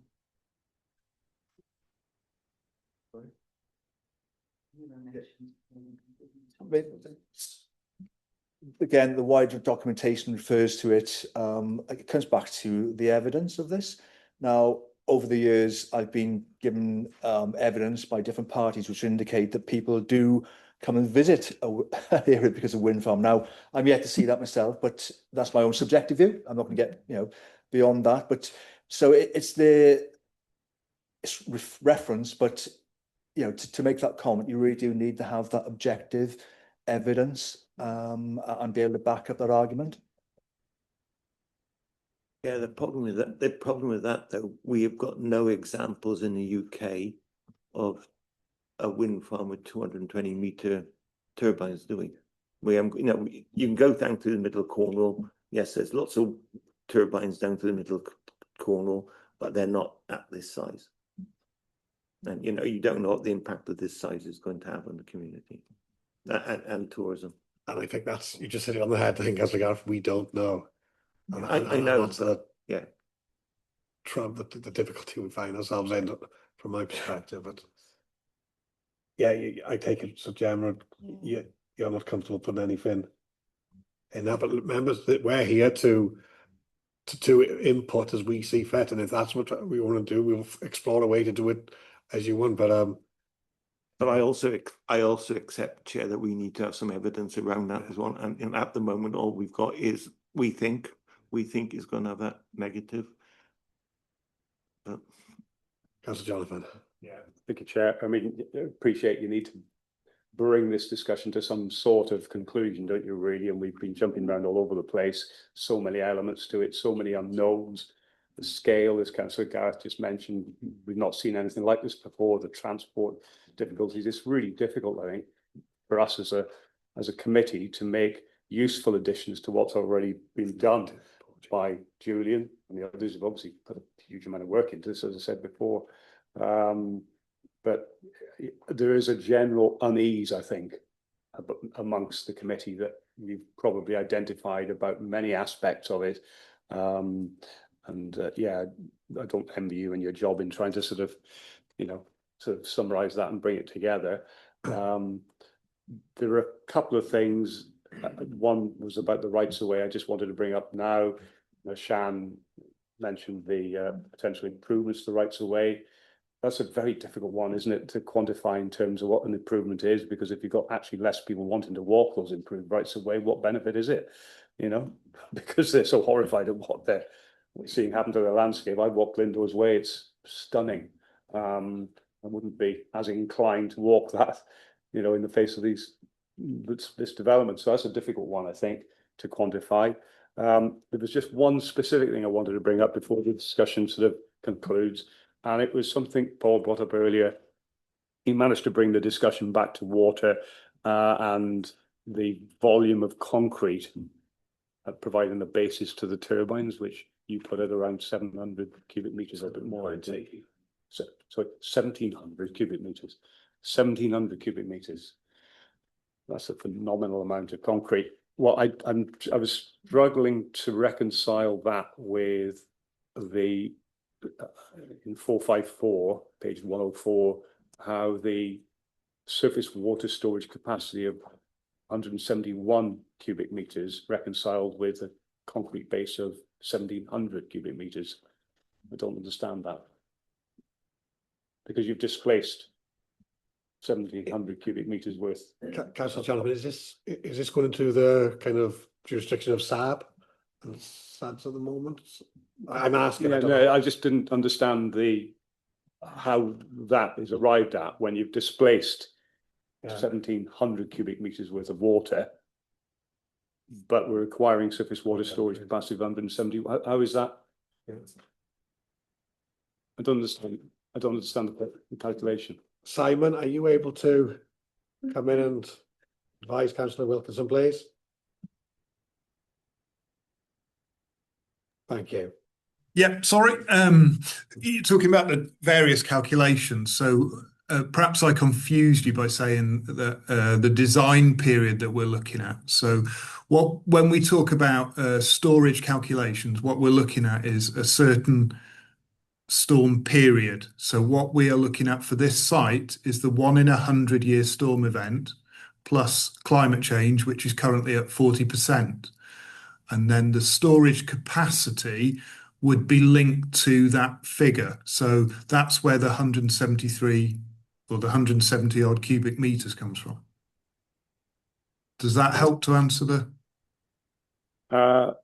Okay, I need to do a little bit more work on that to be able to understand that. I just couldn't understand how by putting 1,700 cubic meters of concrete in the ground, you only required an additional. Because right, I understand. What we're doing is looking at purely the surface water that falls onto the site.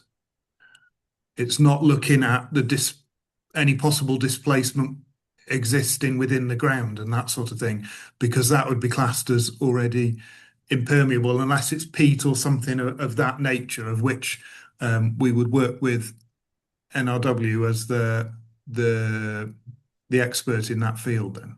Okay, right. Okay, I don't hold the discussion up, but that's something I need to do a little bit more work on, I think, to understand. Okay. That's two of us. Thank you, Councillor Jonathan. Councillor Gareth. Yeah, could we go to section 6.12 where tourism is mentioned? What page are we on now? 21, sorry. There's a statement there in the second bullet point that it's neutral impact. I can see the benefit of section 106 funding, but there's also negative impact that may have on some people using that area for walking. So could we change the neutral to negative?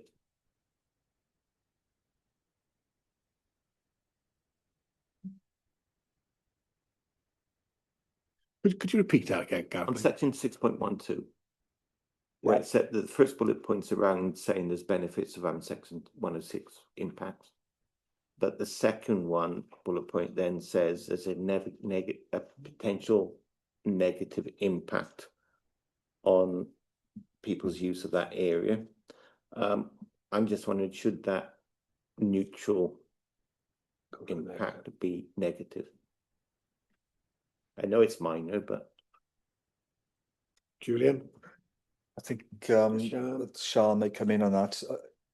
Again, you take what I would say, you're taking out a sentence within that particular overall paragraph, and I think that all the wording leads to a neutral. So I think I said earlier about going from you could pull out 100, within 100 points, you sort of focus on the one to give the overall balance, if you like. But I think within the context of that 6.1.2, that the neutra is currently justified. So I'm trying to understand how part of that, an element of that, would then lead to an overall position of negativity that we could defend. Sian, I'm not sure if you want to add anything to that, or?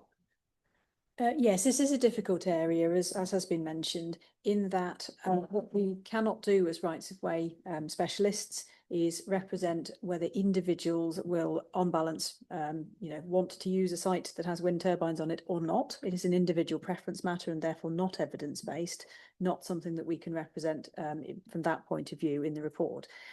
Simply, 6.12 recognises that there are different points of view. That's a matter of fact. And that actually the mitigation measures, the off-site and on-site enhancements can help to mitigate against negative impacts, or they could increase the positive effect for some as well. And the kind of mitigations that we're looking at, you mentioned in terms of impacts and mitigation, the sorts of things we'd be looking at is improved surfacing, better signage, more accessible furniture, and we do have good evidence bases around the extent to which that assists members of the public. So it is very much a sort of, it's a recognition that there are different viewpoints. What we cannot do is quantify that to be able to say overall it will be positive or negative, other than to say we can mitigate against potential negative impacts if some people feel that way, or we can make it more positive, hence the position of neutral. From my understanding, with discussions with horse riders, etc., the people who ride horses on the byways, etc., that a lot of people tell me their horses will not go, they would not ride close to wind turbines. And it may be a small element, but that's a significant impact on possibly economy around here. We've got a couple of riding stables in my ward that would use this area on a day trek, etc. So there could be a negative impact that way. If I could just comment on that, if it helps. From that point of view, we've asked the developer, and we believe they have directly spoken with the British Horse Society as the specialists in impacts on horse riders. So the British Horse Society have contributed. The path management plan and strategic recreational frameworks are expected to pick up, potential concerns around that. We have on other wind farm sites in Powys asked for permissive alternative routes that will take horse riders further away from turbines. But it is very much for the British Horse Society to put forward their current policy position, which we believe has changed, in fact, over the years. Okay, now Sian's gave that explanation, Chair. I'm happy. Thank you, Sian. Members, I think when we're looking through this report, predominantly it's negative and neutral. And I think that reflects the opinions and the feeling that this committee have expressed here this morning. I do see a lot of nodding heads. There's a lot of tension and feelings, high feelings about this development throughout Powys, understandably and rightly so. But as a planning committee, we've been asked to look at this impact report and to comment on whether we feel that everything has been covered. I feel from the chair that we have addressed most aspects here. We've commented on them, and we've had some answers to the queries that have been put. As I say, as always, I'm in your hands. To conclude this, I'd be looking for a proposer and a seconder to recommend the LIR to go to PEDU as per the report. If you feel there's further information required, that is your right. So I am in your hands and looking for the way you wish to proceed. Well, Chair, I think we've covered it very well. It is to a large extent outside our control anyway, as we've been mentioned many times, and we can tweak here and tweak there all day if you want, but I think at the end of the day I'll formally move with the Thank you, Councillor Elwyn. I'm looking for a seconder. Thank you, Councillor Jonathan. So it's my understanding that we now will go to a vote. I don't see any other comments before I do that. No. So, Karina.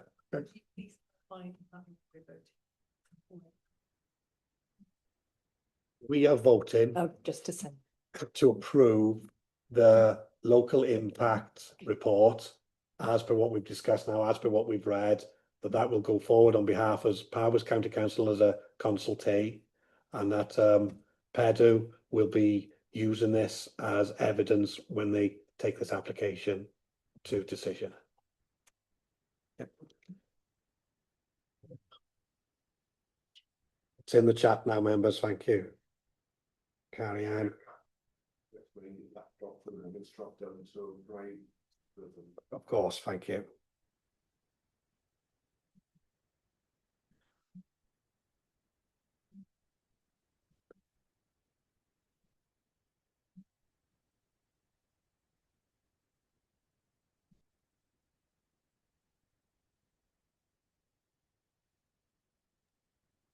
Chair, Councillor Gareth here. I couldn't vote. Thank you, Councillor Gareth. We'll come to you verbally. Are you happy to submit it now? Yeah, I'll go with the officer. Thank you. Councillor Hugh? Thank you. Excuse me, Chair, it won't allow me to vote, so 4, please. Thank you, Councillor Deb. Anyone else experiencing difficulties? Councillor Elwyn? 4. Thank you. How many of us are there? Carry on. Have you got everyone's vote? Yeah, so close it. Thank you.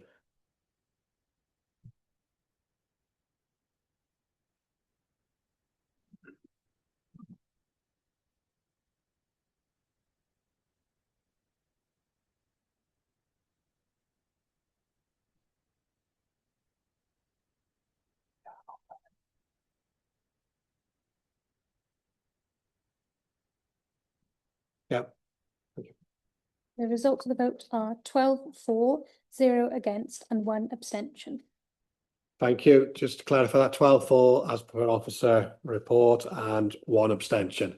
As has already been said, I think we need to thank Julian, Gemma and all the officers here for their work. It's a huge document, a great deal of work has gone into it, and I'm sure a lot more will be going into it as we move forward as well. But our sincere gratitude for everything that you've done to date.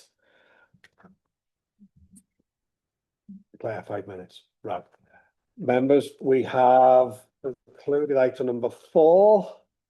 I will quickly go on to item 5, the delegated list. Are we all happy to receive that? Happy, moved by Councillor Elwyn, seconded by Councillor Hugh. Yeah, everyone happy. Ooh, right on time.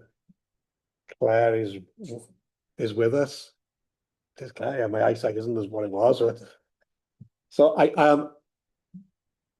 oh yeah, Councillor Ed needs to be called back in, and I take it you're happy that we press on to get through. Yeah. Pardon? Yeah, just 2 minutes if you're on a quick toilet break, and it will be quick. So I'll be cracking the whip because we'll have to do a roll call everything. So just a couple of minute toilet break. Thank you, everyone. Thank you all. Welcome back, everyone. Apologies, slight IT problems, which is why we had a slight delay. Who are we missing? Goose. I can't think. Councillor Peter. Where's Councillor Peter? Well, when we wait for him to come in, Carrie Ann, can we have just a roll call again, please? Just hopefully he will come in when we're doing it. Then we have to go live again, of course. Still live. Okay. Okay, so Councillor Tom Colbert's apologies. Councillor Angela Davis. Councillor Deb Edwards. Present. Councillor Fleur France Morgans. Present. Councillor Peter James. Councillor Adrian Jones. Apologies. Councillor Ed Jones. Present. Councillor Gareth D. Jones. Councillor Gareth E. Jones. Councillor Karina Kenyon Wade. Councillor Carl Lewis. Present. Councillor Gareth Pugh. Present. Councillor Edwin Roderick. Councillor David Selby, his apologies. Councillor Elwyn Vaughan. Councillor Jonathan Wilkinson. Councillor Hugh Williams. And right on time. Councillor Peter walks into the chamber, so we're all back to capacity. So our declarations of interest, number 6, in relation to the next item on Agenda Common Land. to receive any declarations of interest from members relating to the following item on the agenda. Don't believe we have any. Looking at home, no. So in that case, I'd like to welcome Claire here to take us through another comprehensive report on application to correct the Register of Common Land. Claire, all yours. Thank you. Chair.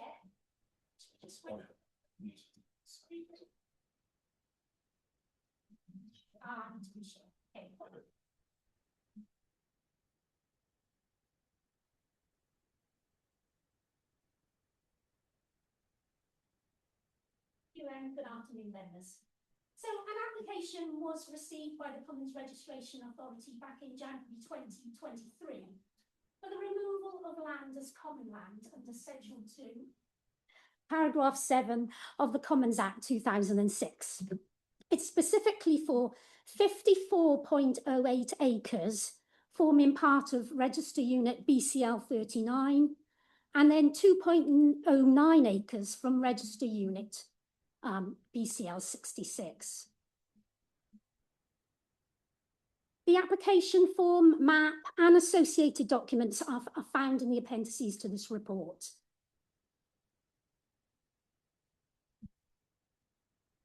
The application land to be deregistered as common land is shown hatched red on the plan on screen. The green dotted area is registered as common land. So a representation was received from Mr. Craddock of the Open Spaces Society. The Open Spaces Society don't have a legal interest in the land, so we can determine the application ourselves as the Commons Registration Authority. Firstly, as a bit of background to how the land was registered, on screen we've got 4 plans. On the top, left and right are extracts from the Common Land Register map. And edged in green is the full extent of the area of common as currently registered. Bottom left and right are copies of plans that accompanied the applications to record the land as common. BCL 39 and BCL 66 were both registered pursuant to the submission of plans that were drawn freehand. Now, there was opportunity for people to inspect the applications and submit objections, but few people did, most likely because they didn't expect their land to be recorded as common land.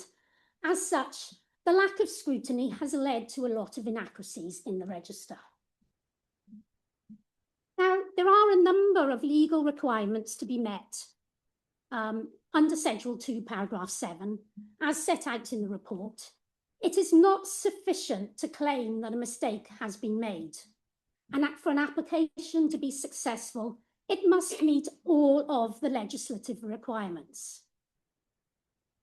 Firstly, the land must be provisionally registered as common land under Section 4 of the 1965 Act. This occurred on the 28th of September 1967 and the 26th of February 1968. And this is evidenced by entries number 1 in the land section sheet, and these are shown on screen. The second point is that whether the land was provisionally registered as common land and was it not referred to the Commons Commissioner under Section 5 of the 1965 Act. This is evidenced by a lack of reference to a Commons Commissioner's decision relating to the register units. So again, this part, point B, is satisfied. Point C is whether the provisional registration became final. Again, the register gives us this information. Both provisional registrations of lands became final on the 1st of October 1970.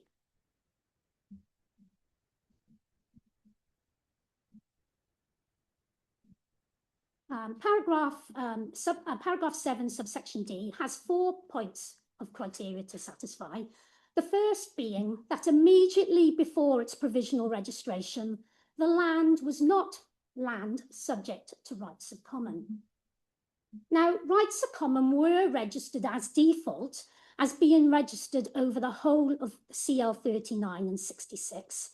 However, the applicants claim that the inclusion of the application land as common land was by accident. Now, in support of the case, the applicants have referred to a number of documents to demonstrate that the application land did not have rights of common exercisable over it. Now, the register itself actually supports their case. All of the application land, that is the yellow land, the red and blue land, as identified on plans 1 and 2 that were submitted, is recorded by means of OS County Series field numbers as part of the dominant tenements known as Gerault Farm or Cumtochen Farm. You can see on screen we've got extracts from the original CR Form 9 applications. I've highlighted in yellow the field numbers that relate to the yellow land, and then below we've got the field numbers relating to the red land, and they're listed there. And then on the next page we've got the blue land, which is part of CL 66, and again field number 127 is listed there. So it would be considered an anomaly for land to be both common and subject to rights of common, and a tenement with rights of common exercisable over it. Now, the tithe map identifies part of the application land, that is the land edged red, tinted yellow, and tinted blue, by enclosure plot numbers 192, 193, 194, and 205. Now, the explanation document submitted by the applicant admits that the greater part of the 2 yellow hatched fields is not shown on the tithe map as being enclosed. So, or, well, as it's not enclosed, it shows it as part of the common or therefore wastelands of the manor. You can see on screen, I've included the plan of the yellow hatched land and the extract from the tithe map. Whilst the map has shifted slightly compared to base map, you can see roughly that shape is within the area of the common.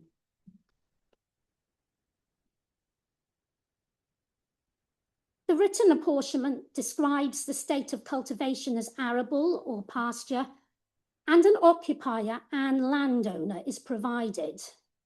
So the application land, except for the yellow hatched land, was enclosed, occupied, under cultivation, and subject to a tithe pavement. Hence, the tithe commissioners did not consider the land was subject to rights of common as early as 1841. Okay, so the Open Spaces Society then initially suggested that the yellow hatch fields were subject to a right of common, thus failing the test. The solicitor on behalf of the applicant subsequently reinforced their claim that at some point prior to the date of provisional registration, the yellow hatch fields were enclosed from the common and became part of the enclosed lands of Gerault Farm. Now, the statutory declarations of Mr. Price, dated 2001 and 2004, declare that for upwards of 50 years, i.e. going back to at least 1954, the fields were being occupied and the property being used exclusively, and that the fields had been fenced off from the adjoining common and never occupied by anyone other than himself, his mother, or his co-owners. The solicitor for the applicants also submitted plans, OS maps in this case, and put forward that it's quite clear, therefore, from the earliest mapping that field allocated OS 117 has been enclosed. And they say that this is from the earliest surveys which they provided as being in 1877. So as such, the application was not subject to rights of common at the date of provisional registration, and therefore this test is satisfied. If we move on to the next test, and that's that immediately before its provisional registration, the land was not wasteland of a manor. Now, for that, an application under paragraph 7, schedule 2, wasteland of a manor is land that at the time of provisional registration was both part of a manor and open, uncultivated and unoccupied. The applicant only needs to disprove one of the three-part definition in order to establish that the land was not wasteland as at September 1967. The previous evidence used to demonstrate that the application was not subject to rights of common can also support this point. So, as we've already established, the application land, except for the yellow hatch fields, was enclosed, occupied, under cultivation and subject to a tithe payment. Hence, the commissioners did not consider the land waste of the manor as early as 1841. Now, if we look at the Finance Act 1910 records, part of the application land, again this yellow hatched land, is shown with a boundary line, but separating the land from the common, but within the same assessment number 77 as the common. The other remaining application land does have separate hereditaments, numbered 156, 158 and 116. But due to the assessment number 77, the Open Spaces Society representative requested sight of the field book entry. Okay, and this was supplied and can be seen on screen, and you will see that the entry is not properly filled out. Now, the Open Spaces Society representative admitted that this was confusing, and given the very large area of land, some 28,583 acres, 3 roods and 25 perches included in the hereditament, he agreed that it cannot be considered conclusive status at the time of the survey, but thought it should be taken into account.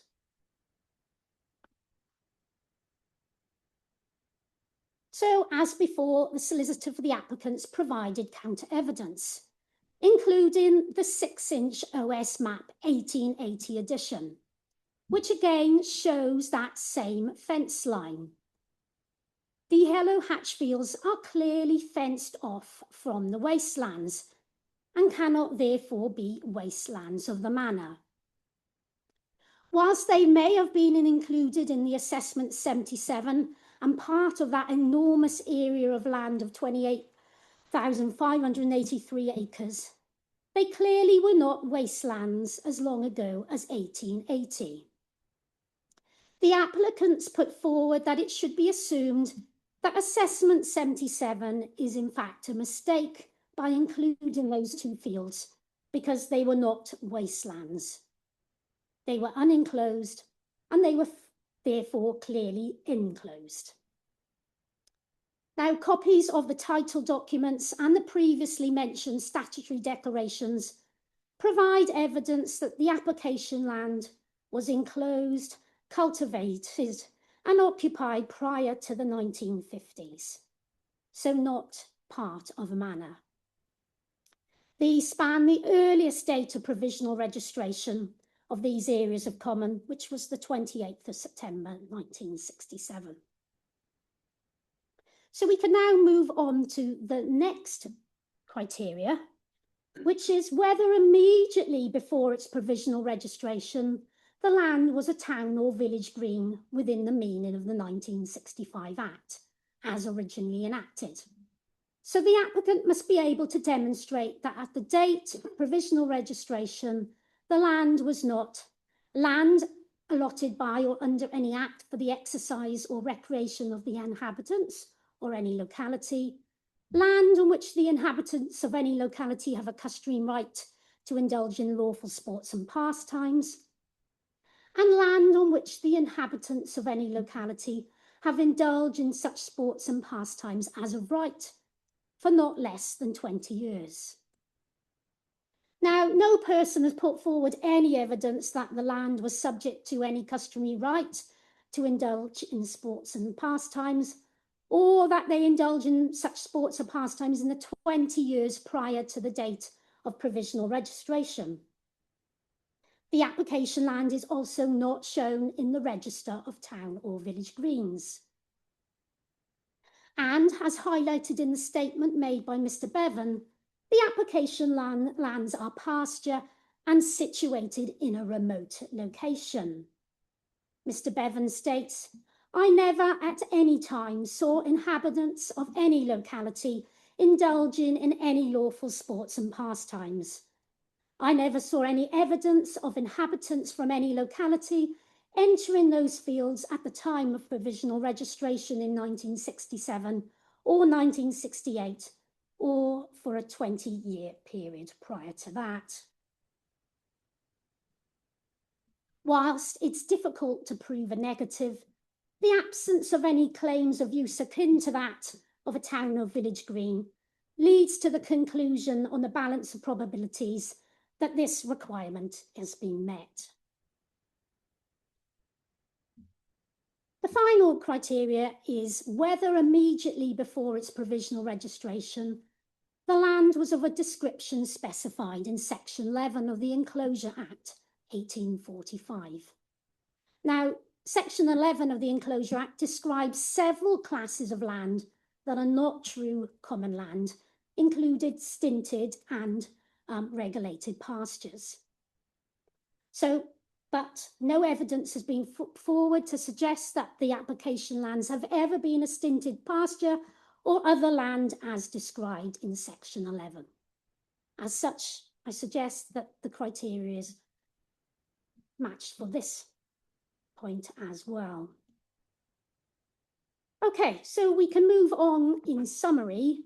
The representations from the Open Spaces Society indicate examination of the evidence supplied by the applicants, and the questions posed by the representatives sought to ensure that the application was considered in accordance with the relevant statutory criteria. The first three legal criteria are matters of fact that are evidenced by the Register of Common Land itself, and the register records that the land was provisionally registered under Part 4 of the Commons Registration Act, that the registration became final, and that it was not referred to a Commons Commissioner. And from the analysis of the evidence presented in response to the criteria set out in paragraph 7.2d, it is reasonable to assume on the balance of probabilities that immediately prior to the provisional registration, the application land was not subject to any rights of common, was not waste of a manor, a town or village green, or land of the description specified in Section 11 of the Enclosure Act 1845.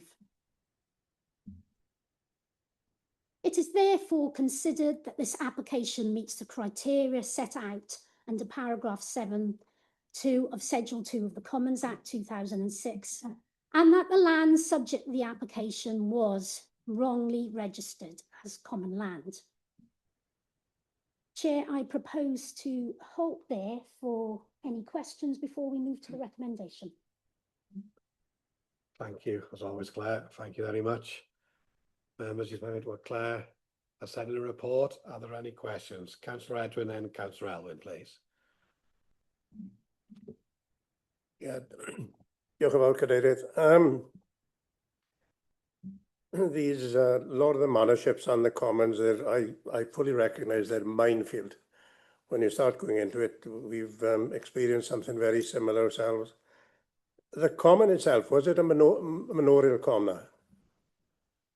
We would assume yes, that is. Yeah. So is there a manorship? Is there a lord of the manor?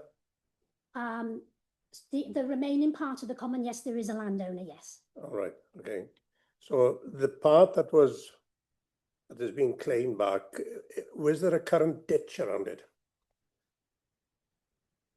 Well, you will, from the evidence that the applicant has supplied, there was a boundary line from as early as 1880 on the OS maps. Now, from the information supplied, OS used the criteria that there would be at least something 6 inches high. So that could have been a ditch. So yes, there was some sort of boundary. The reason I say that because when they were the registrations being made, 2 commons which I know where they were on the maps, they were showing an enclosure which was a ditch, but it was open to the common, if you understand me. So when the common was registered, it was registered, but not taking into account what was within the enclosure of the ditch. And then that later on, the Lord of the Manor then sold that part off that was within the enclosure of the ditch. If they understand that, it was took a bit of sorted out with this. You know, I think a lot of land may have changed hands yeah. over time, but the criteria for this is the time of provisional registration, which is 1967. I think the records show, particularly with the yellow hatch lands, possibly at some point they were within the common, but from 1880 there has been a boundary, and the statutory declarations indicate, you know, that there was fence lines from at least the 1950s. So we can only work with the criteria that we're presented with. Yeah. And lastly, why perhaps I'm not getting it here, why is open spaces involved in this? They are a statutory consultee. Well, they're a consultee on applications like this. I think their interest is that they want to protect the amount of common land in the register. Ideally, they don't want to see any land deregistered, but there is obviously criteria to satisfy, and they want to make sure that land isn't being taken from the register easily or wrongly. So they're posing the questions of applicants to make sure that the land is eligible to be removed. Can I respectfully suggest, actually, there is a Welsh Commons Forum, as you'll be aware. It is always worthwhile liaising with them, actually, because I sit on that, and as you said, it is a minefield. But, you know, it's... Certainly they can be added to the consultee list. If you let me know their details, then that they are connected with the NSA. But you know, it's a point of interest and maybe of help to you in future. Okay, thank you. Diolch yn Cadeirydd. Diolch. Councillor Edwin. Councillor Elwyn. Yeah, diolch yn fawr. Yeah, again, thank you very much for the comprehensive, detailed report. It's always very fascinating when we have things to do with common land. I was going to ask, I think the Open Spaces Society has confused matters a bit, because I was going to ask you who the freehold therefore would own if it was deregistered. So I presume therefore that will fall to the Evanses and Price as listed in the application initially. Yes, they are the owners of the application land, yes. Okay. Well, personally, I think it's a good report. It's clear. All the evidence is there as well as we can expect, and I'm happy to propose that we accept the recommendation. Thank you, Councillor Elwyn. Have you? Claire. Shall I read the recommendation? Yes, please. That application 23-0001 be granted as made, and that the application land amounting to 22.7 hectares, that's 56 acres, and comprising 54.08 acres of Park Register Unit BCL 39 and 2.09 acres from Register Unit BCL 66. And that's as shown hatched red on the plan at Appendix 2, be removed from the Register of Common Land. Thank you, Claire. True to form, Councillor Elwyn was straight off the blocks, out of the blocks, and has proposed it. So I'm looking for a seconder to where we are. Councillor Gareth, thank you. Anybody else wishing to comment or add anything? Please. The phenomenal work that the officers have conducted to produce this report. I'm always amazed by it, to be honest. Unbelievable. So, diolch yn fawr. Yeah, cytuno. Wow, it's unbelievable. Good. As there aren't any other comments, are you happy to put it into the chat box for the vote, please? Can I just briefly again carry on with Councillor Gibbs said? It's glad to see that Thomas are keeping the finger in, shall we say, on the comments, because, you know, as I said before, it is a minefield. And there has been occasions when Thomas has said, we don't want to know. So much appreciated.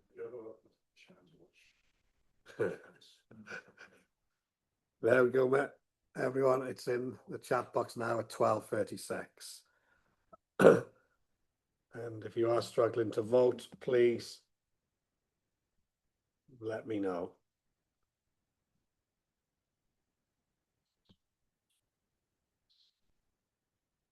I can't believe the whales, the old humans here. It's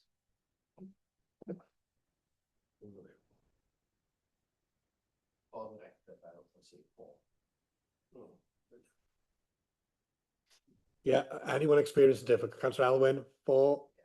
Councillor Hugh. Councillor Gareth, Pugh, were you able to vote this time? Yeah, I think I did. Right. Thank you. Thank you. Close the vote.